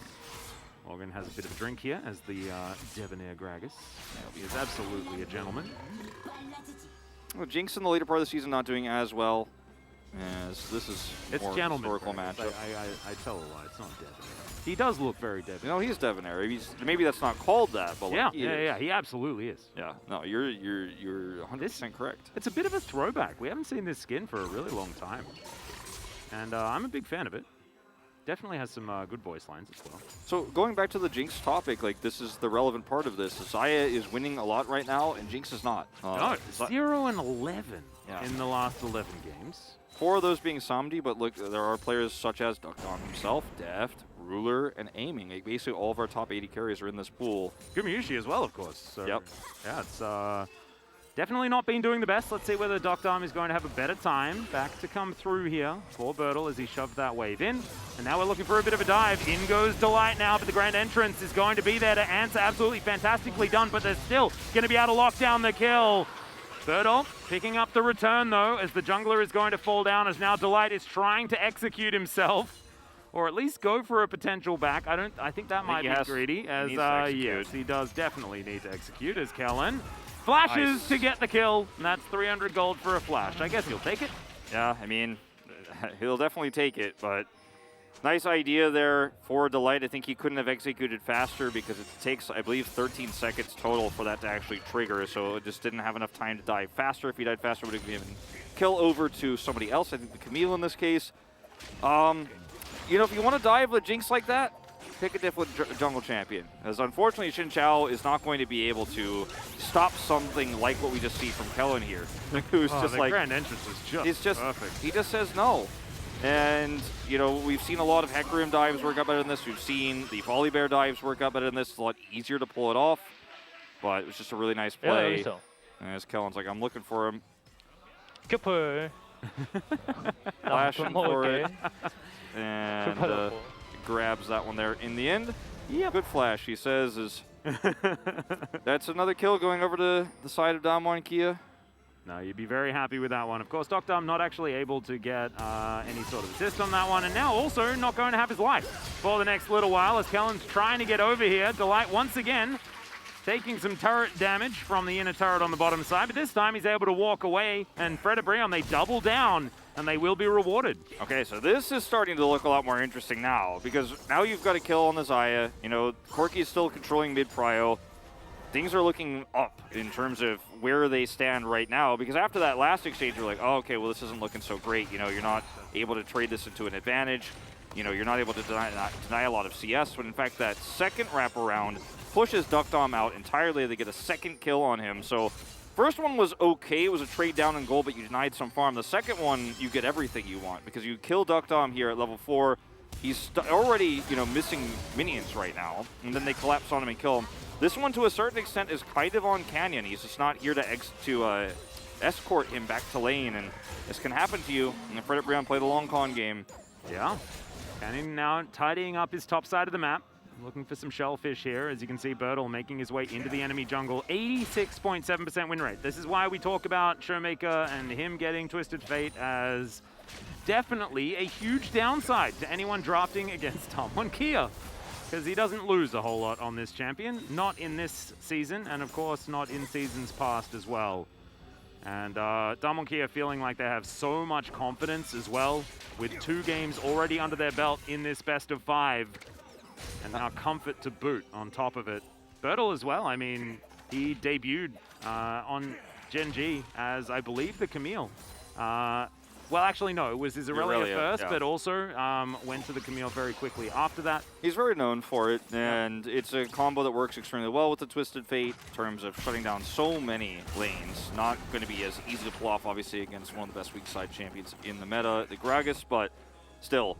I think what Frederick Brion would love here is to trade Rift Herald for Drake. If they get this first Drake, it buys them such an insane amount of time with this composition. Ooh, Grand Entrance gets the flash out of Hannah. He's not level 6 yet. No Featherstorm to try and get himself out of the way of that one. And that is highly valuable moving up towards both of these neutral objective fights. Exactly. So now, I mean, you can see that Damwon Kia are like, I know that's what you guys want to do. We're going to fight you for the Drake at least. So you're not going to be able to take that one for free. We're not going to let you wrestle that away early.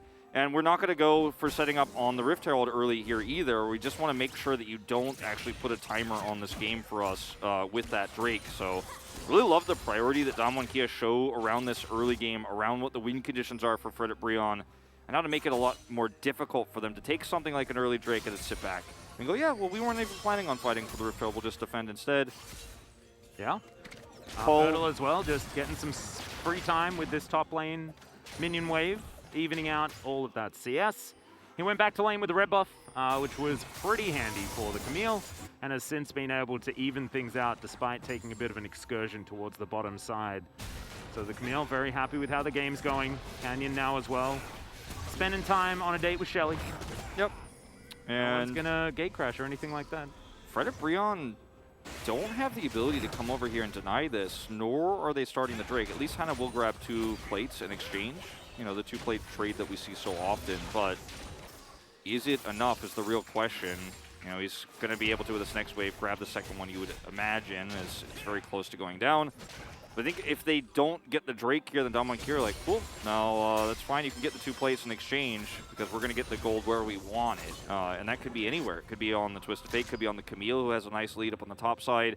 She also picked up a Cull, and that's where they're headed. Like, they're going to dive Morgan up here on top side. This plate is not going to go over. No, it's not actually giving any money towards Frederick Brion.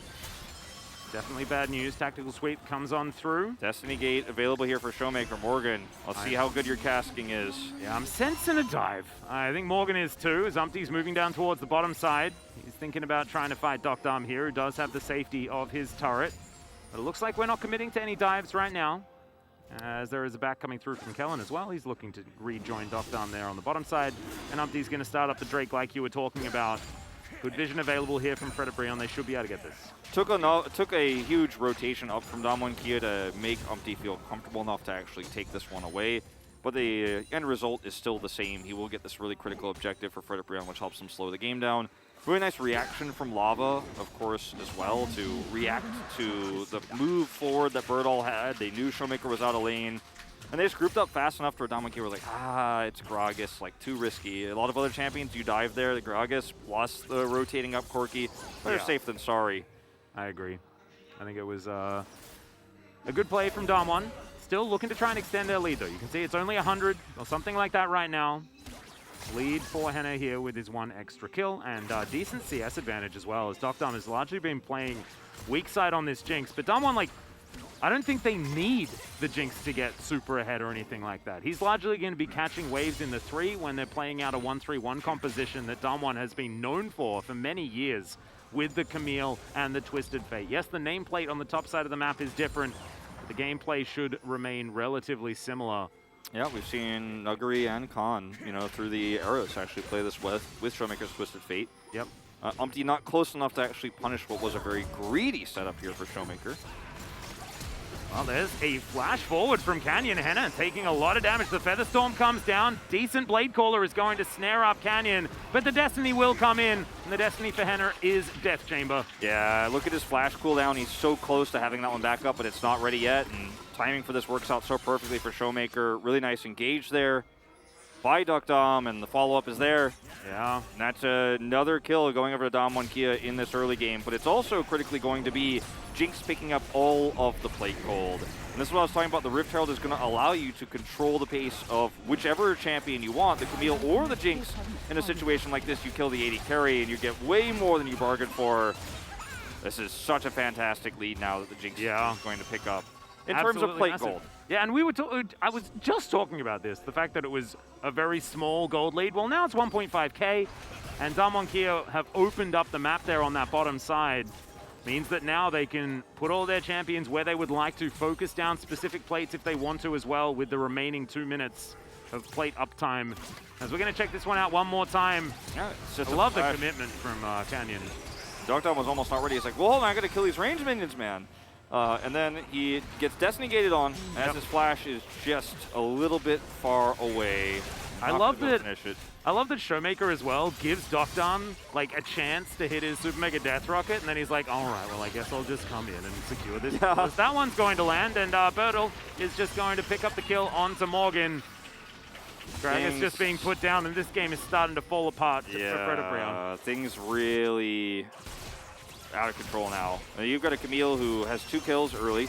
Remember, the first one was from the teleport bottom, now taking out Morgan.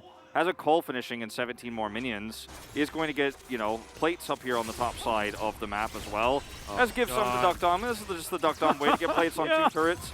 And this is what I was talking about. The Duckdom Zeri, the Duckdom Jinx, you don't feel always as great about it because he's usually just kind of sitting and farming under turret. You don't get to see the magic and all the plates. But this time, with that really impressive play from Canyon, the follow from Showmaker, Duckdom is in fact going to get plates in 2 lanes on a Jinx. It's feeling a bit greedy here from Damwon because now they have like 4 win conditions that they're like meeting pretty comfortably all over the place. Is Henna not going to be able to take down this tower, and then he's going to get flashed on. He does have his Featherstorm, but when do you use it, and does it keep you alive? And the answer is now, and it will. Blade Caller comes through here, but we're waiting for a hook shot from Bertel, and Henna is just dead. No answer whatsoever. And that's why, he backed off, because he was like, oh, I think I'm going to die if I actually agreed for this turret. But he was greeting for the turret the whole time, and that's why he is dead. But I mean, like, killing the turret would have canceled. Yeah, it's maybe he just didn't think he had the damage. Yeah, I think he definitely was like going, oh, okay, well, this is a lose-lose situation. Yeah, maybe he thought he could escape there, but he certainly could not. When we watch the replay, I want to see if he could have actually flashed the initial engage, because he did have flash backup available at that time. Used it very late after he was already hook-shotted onto. And but there was no outer turret. Like, you're never going to be able to walk that far. It's like, even if you are Xayah with Featherstorm, Cleanse, and Flash, right, you feel safe, but you can't walk as fast as Camille. Yeah, you'd have to hit the root, and even then, I don't know if you actually get out. This is actually going back to the Gragas pick up on the top side here. Just straight up so ahead. The Super Mega Death Rocket connects. Task is not great. Yeah. Don't know if it would have saved him. I think if you flash the initial hook shot here, maybe then you Blade Call away, but he flashes after using the Blade Call and or after using his Featherstorm. And doesn't matter. He is down. There's no way to make that one work as he pings out the cooldowns as well. Showmaker moving towards this top side, and man, it is just feeling like Damwon Kia can do absolutely anything. Bertel is going to find delight in his jungle here, as well as the Fat Flash over the wall is going to get him to safety. As Umpty will be able to take this Hex Deck Drake, given some time here by himself. The cost will be likely this inner turret as soon as another minion wave is going to turn up. But, and I mean, look, second crash going to come through here. Yeah, this is just ultimate control of the map. On Summoner's Rift belongs to Damwon Kia. Well, Canyon's going to find Umpty here as well as Wind becomes lightning, but Umpty might become dead as he is going to throw out the Crescent Guard.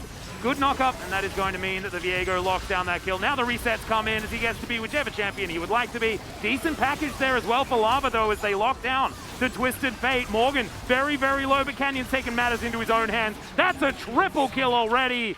4 dead on the side of Frederick Breon, and there is nothing Henna can do about this one whatsoever. Nothing he can do, nothing anyone can do, and we haven't talked about Lava in a long time this game because the rest of the game has just been so off.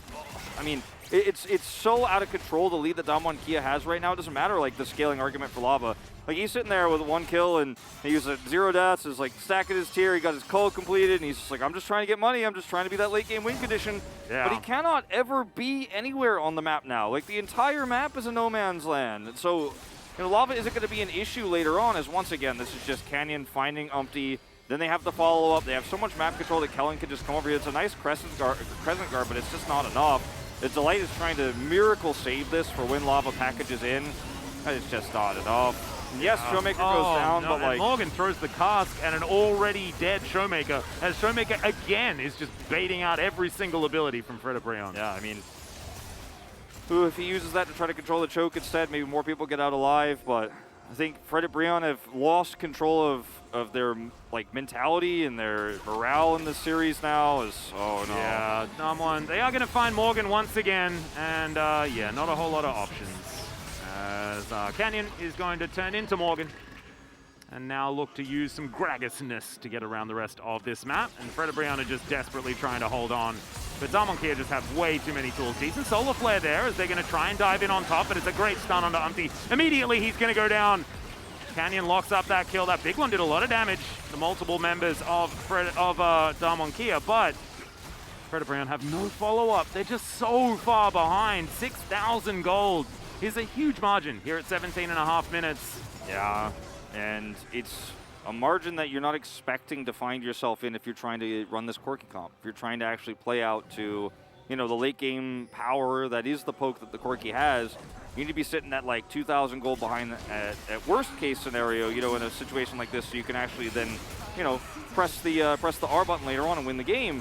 And falling behind is one thing, but then just lapses in judgment like we've seen from Morgan this game, like we've seen from Delight this game, have really cost Frederick Breon so much. Like, you could fall a little bit behind and then you could recover, but you can't fall this far behind and then get caught out in the jungle repeatedly where you have no vision, make overextensions, you know, like this.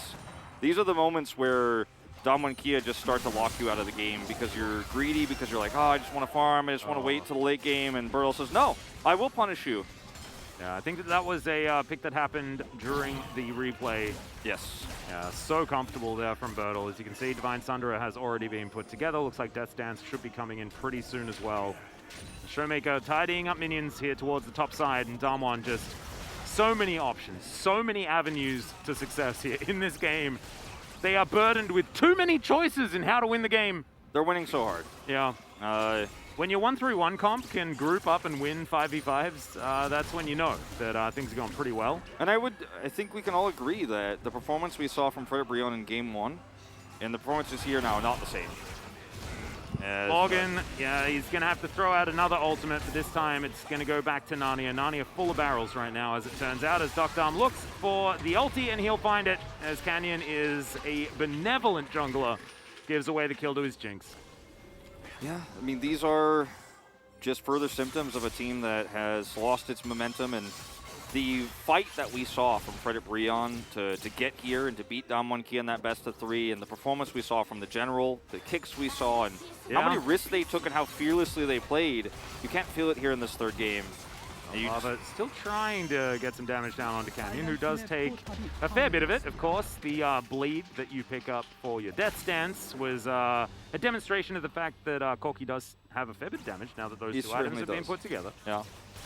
It's the reason why almost everyone predicted Damwon Kia to win the series, and most of the English casters actually predicted it to be obviously a 3-0. Us and Jonah Strong. Yeah. When I saw that it was Jonah Strong with us, Wolf, I kind of just knew that that had sealed the fate. But because we know that that man has a large brain. The reason why we did this, or why we voted this way, was because we knew that Fred Brion overperformed in a series that Damwon Kia had nothing to fight for. And yes, I do think they got just straight up beaten. I don't think Damwon Kia were like messing around and not playing for real. But you could see that that series meant so much to Fred Brion that they felt like they were going to win it no matter what. Like they just had to. And you could see it on their faces. You watch Umti's interview afterwards, and he's like, yeah, we just knew, like when we walked in the studio, like we're going to playoffs, like we are going to do this.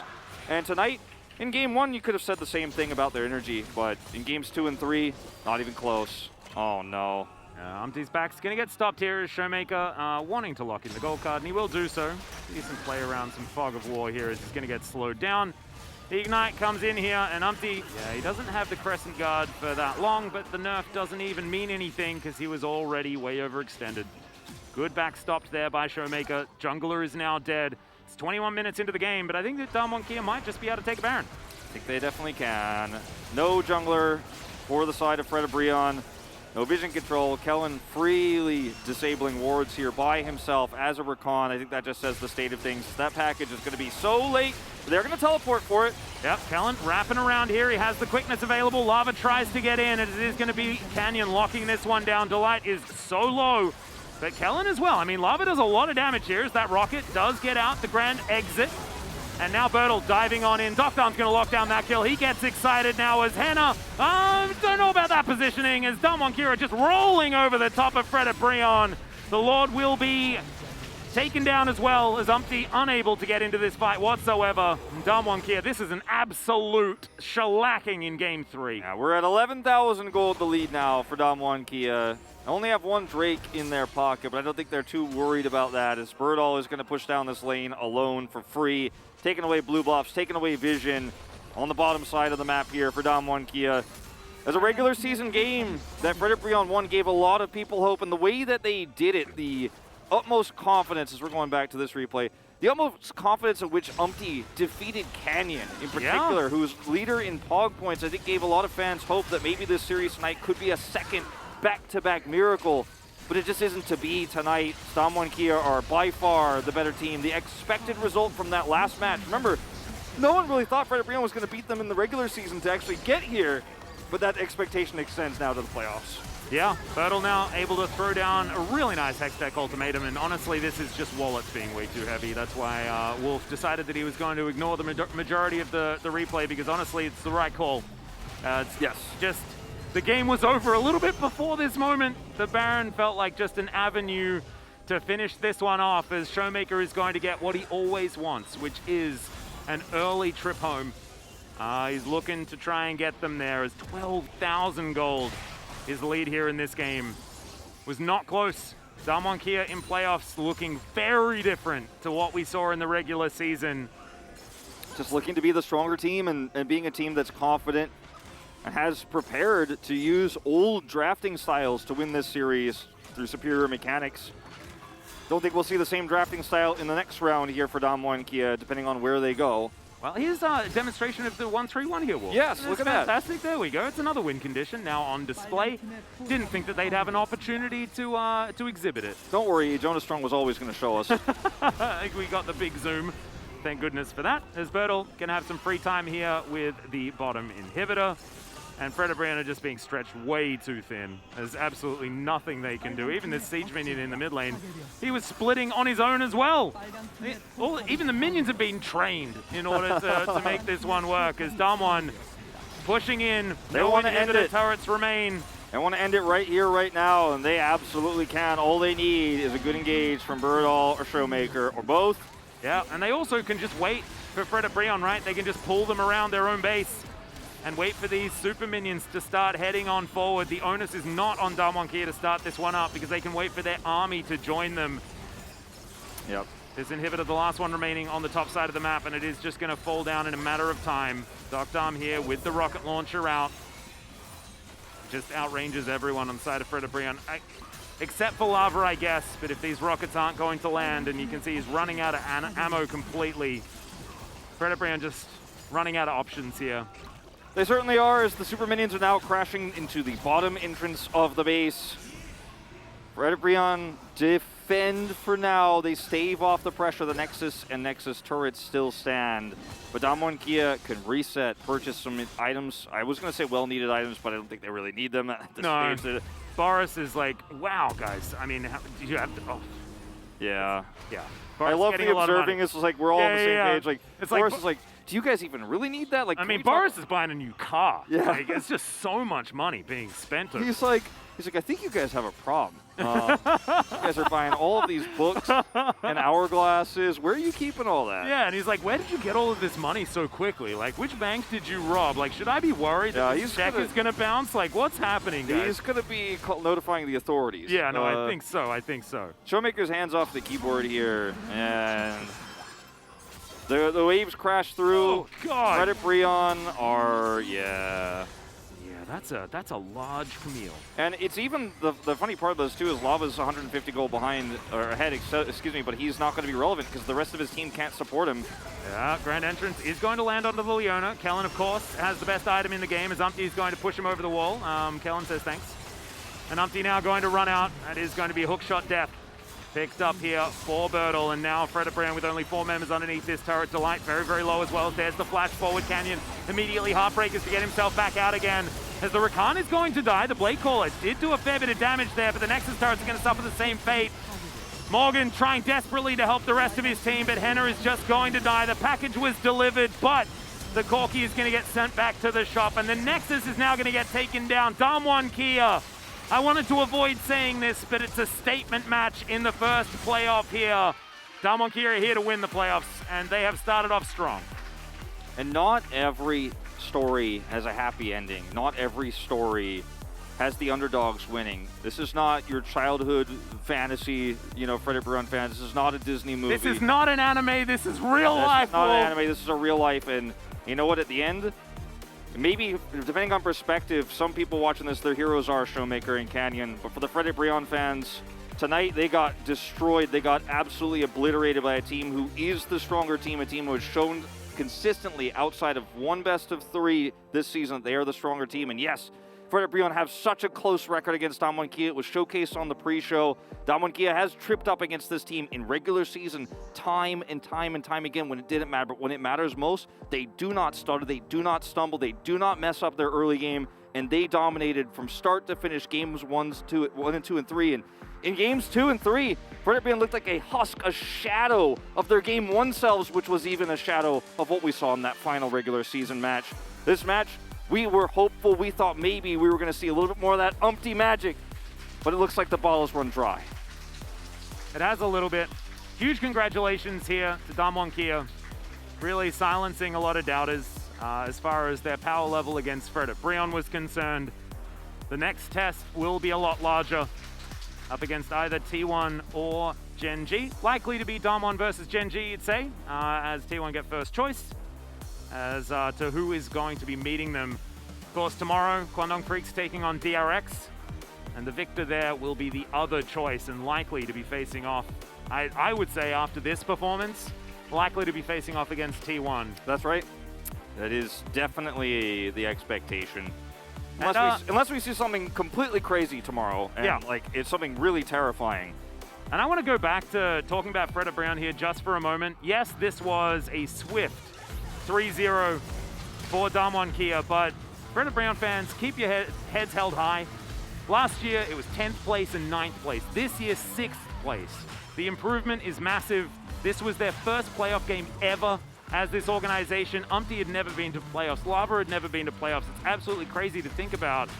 And I think that this team still has a brighter future than the one that we've seen in these playoffs thus far. I do think so, and I think it's a good way to play off the end here for Frederick Brion, because this is a team that also, like T1 in a different way, and the scale is different, but a team that largely kept their roster the same. They, like T1, only exchanged a new top laner, put Morgan and Sword in, and you could feel that pre-existing synergy that was built throughout 2021 in the first year of franchising here, even in a playoff game like this, where they did fall apart, but if they stick together for summer, as is the expectation, and continue forward, like, this team is just getting started, I think, in a lot of ways, against one of the most famous teams in League of Legends history in such a short period of time, Damwon Kia, who may be the first team ever to win 4 back-to-back LCK titles if they can pull it off here. And this is the start of their run.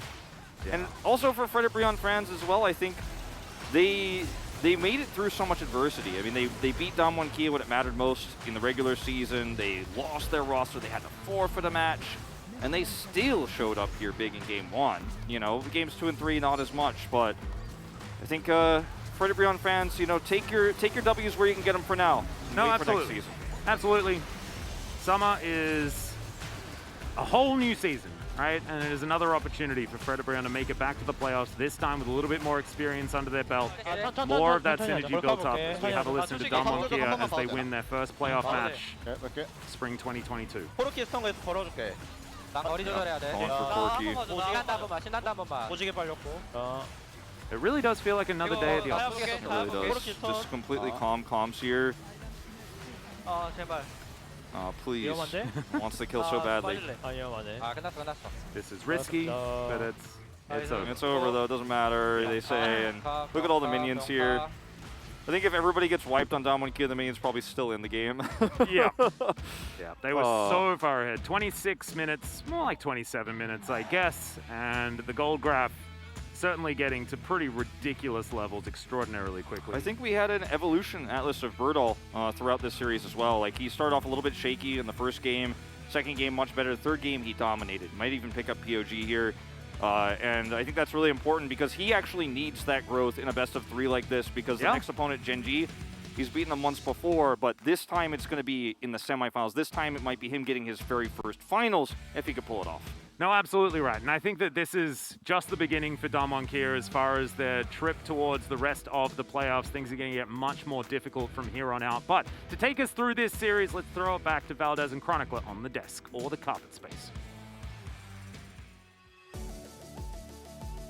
Thank you, Atlas and Wolf. We are here on the desk or the carpet space. It is me, Valdez, and Chronicler, of course. And what can you say? 3-0 tonight for Damwon Kia. They've done it in the past. And Frederic Brion, the magic didn't quite come together tonight. There were a lot of things stacked against them in terms of it was their first time as a playoffs. You know, Damwon Kia taking this extremely seriously, even down to the wire. You could hear on their comms as they were pushing it into the third game. So big 3-0 for them. And what did you think, Chronicler? Obviously, I was a believer in Magic. I went with the 3-2 prediction. There was no Magic here tonight. There was just decimation, especially in this third game. And for Frederic Brion, I think that Damwon compared to the regulars, but especially the drafts, are way better. Even though this one, I think that there was a little bit of jank involved, and if you fall behind with a comp like this, it gets really, really hard. But with TF comps, you shouldn't fall behind anyway, right? So, and that was kind of what happened here. Also, the blind Gragas, when you could have gone for the Xin Zhao 4th anyway, which I think would have been completely fine. It's not like that champion gets hard countered by anything. Yeah. And then give Morgan the opportunity to actually pick a pick that he's more comfortable on. Might have been Aatrox, sure, but at least you're not stuck with the Gragas into Camille matchup, which, as we saw, went very, very poorly. Yeah, it did not go very well for him. And, you know, the draft is one thing. As we were talking about, you know, Showmaker got a CF. He's going to pick up yet another win. And that's always a huge risk. And I think that Frederic Brion in this best of 5, they decided in game 1, it didn't work. We tried to ban it and they got Zeri, and that was also scary. Let's try giving him the TF. And as we saw, it didn't work, and that's kind of the expectation as well. It really is, and to me, as Wolf pointed out, like, maybe don't ban the Karma. I think the Kate ban is fine, but maybe leave just the Karma up and see if you can do something with that, because now you are always giving over one of the strongest power picks for this team, especially to Damwon Kia. Yeah, absolutely. So Damwon with the 3-0 here tonight. Let's take a look at some of the replays from this one. Again, not too much to go over here because the game got snowballed so quickly with a couple of plays. It was very, very over very quickly. Canyon having no chill at all. He's playing that one as aggressively as possible, even going for the extra Q, because I think he knows normally Canyon would probably try to sidestep, but he doesn't need to because he knows Showmaker is coming anyway. And then here we go. That's a lot of plates into Jinx. There's a Herald putting down, and that's honestly the game, as weird as it sounds, because this is something we've seen Damwon Kia do so many times. We've seen the best teams, like T1, do in basically every single game, where just doing one mistake, player dies, get the first turret blood, start snowballing the map. Yeah. It sounds so easy, but That's why TF is so good, right? That's why Rise has such a priority, because he can do similar things as this. And it happens sometimes in Pro League of Legends where you get that kind of huge lead and then the other team they just can't keep up, because the team that got the huge lead is just so good that they know exactly how to play it from there and really push the envelope. And this one got kind of messy. We're going to go into highlight number 2 as well and talk a little bit about that. And it didn't have to be this crazy or messy, but I think that, at the end of the day, it was the straw that broke the camel's back, and halfway through game 3, Fredit Brion just didn't have too many legs to stand on here. It says so much about the game state that while we are at second Herald, like, the entire map is already in shambles. Yeah. Showmaker's pushing in tier 2. So it's just really, really hard to do anything here, even with a double TP. And what looks like initially a nice setup, yeah, that cost from Morgan, if he uses that to disengage or put people on top of the package, maybe into a feather storm, towards the turret, maybe that works, but like even then you probably trade evenly, or you force some summoners. And that's really the key thing here, is that all of these fights are just Damwon being like, we're richer, we're stronger, good luck. And even before that fight happened, we had Bertle killing Gragas and then going bot and then killing Henna, right? And it was just, the game was just blown wide open from a couple of plays. We're going to take a look at the player of the game for this one as well. It will be Bertle this time, 8-0-7. He did go legendary, and the guy just had a really fun game. Exactly 6,000 gold up. Perfect. Calculated. Yeah. Camille, all about precision. And honestly, I'm glad the cast has mentioned it as well, because Bertle has, I think, justifiably been criticized so much as the main weak point. And as the weeks have progressed and he's become the starter, we've slowly seen him become a little bit more stable. But it's moments like this that make you go like, if you can always be this good, right? That'd be great. Maybe we can do that, Bertle. And that's something that, unfortunately, I think is still going to be pretty far off. Obviously, it's Camille. A whole nother level compared to his Akali, because with this champion, the leads he got, able to push it so easily. But the interesting thing to me is that if he maintains the level of consistency, then maybe he can look a little bit more like Zeus. Can't believe I'm saying this, but that's kind of what you're looking for right now. Yeah. As those two players, of course, came up together, right? So I'm always going to be comparing them to one another in such a cool story. 11 out of 13, really nicely done. Yeah, fair enough. I mean, Showmaker did get a couple of roams, And he had a so great I kind of play as understand well. that, Yeah. even though he had very low KDA, but doesn't really matter. It was a team effort to really crush him. Bertle leading the charge. But we do have the interview ready to go. Let's hand it over to Ji-sun for the translation. Thank you very much, guys. This is Ji-sun for the interview translation, joined by Tokdam Bertle from Damwon Kia after a 3-0 victory over Fredit Brion. How do you feel, Tokdam? Yeah, first up, I'm happy that we advanced to the second round, and I want to win the second round as well. What about you, Bertle? I think all 5 players played so well, so it feels great. So I really want to ask this question. The last match of the second round robin, or the regular split as a whole, was you guys, Damwon Kia versus Fredit Brion, and it was a 2-0 shutout from Fredit Brion. So what did you focus on in order to turn the table around this time around? I personally think that I was less desperate at the end of the regular split, so I kind of focus on my mindset. What about you, Bertle? In the previous Bro series, at the end of the regular split, we had a lot of mistakes, so I tried to kind of get rid of those bad plays. And after that feedback, you guys were able to claim a 3-0 victory. So what was the key point that led Damwon Kia to victory in this best of 5s? Draft and my brothers played so well this time around. What about you though? You are the POG in the series. I mean, I was in a really good spot to actually play Camille, so the draft was really good. And then he also mentioned that Damwon Kia prepared a lot of strategy for this series, and we did kind of figure out that that was really the case, because we had Zigspot, J Smith. So could you kind of tell us about the process of this preparation. We didn't really like had a lot of experiments, but it looked good, so we wanted to give it a go. Well, sometimes it was actually a spur of the moment kind of a picks. Speaking of picks, I have a question about your thought on Freddie Brion's decision, because they kind of focus on Corki on the red side. Yeah, that was what we kind of expected. Then in game 2, Jace was locked down very early on, and then it was rotated to mid lane for Showmaker. So what kind of communication happened throughout the pick and ban? Showmaker has a very deep champion pool, you know? He can play like whatever champion we pick. So we were like having a talk about, you know, rotation on the top or on the mid and stuff like that. And heading into the game, in both game 1 and 2, they actually went in for a very early bot lane turret dive, and you guys were so good at actually countering that play and absorbing the pressure. So Toktam, what did you feel like playing against those kind of a bot-focused play? I didn't see that coming, to be honest. So I kind of just like reacted to the given situation. Like, did you feel that was a bit risky? Like, was that like too big of a pressure for you? I mean, as soon as I can hit level 3, it was not that big of a deal.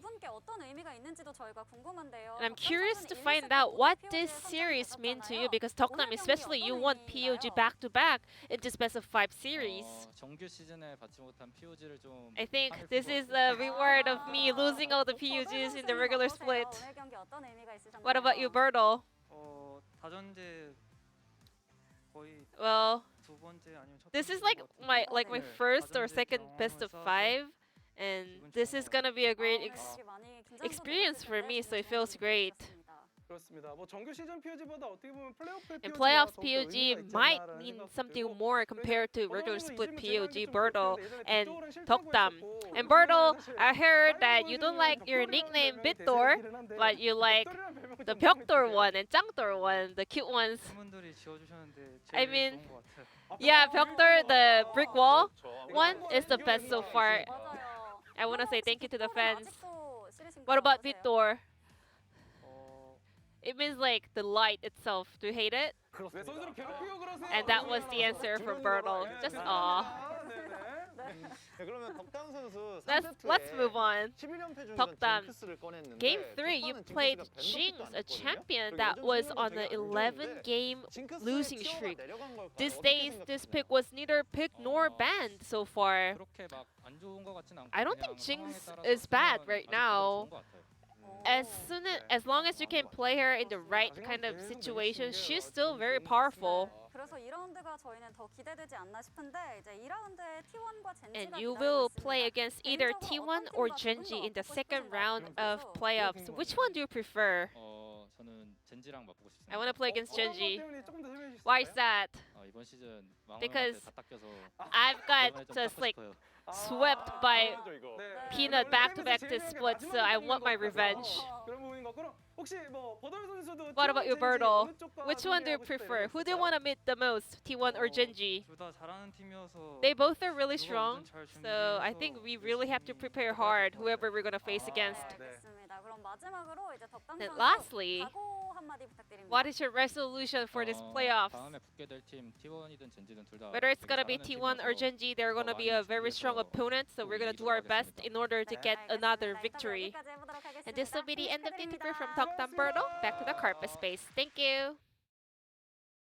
Thank you, Ji-sun, as always, for the wonderful translation. As there you have it. I wish that Bertle would have called out Zeus and went for the I'm gonna smack down that kid, but maybe next time in the next interview. We're gonna take a look at the bracket so far and see where we are at here, as Damwon Kia do get the quick 3-0 tonight, but tomorrow I actually have no idea. No clue. We have to do predictions. I don't know, Chronicle. No clue. as both these two teams wildly inconsistent per day. Their form in playoffs also a big question mark. No clue. I think that one is going to be the team that faces off against T1. They're like, yes, let's get a quick snack before we get into finals. Because honestly, as you're saying, I have no idea.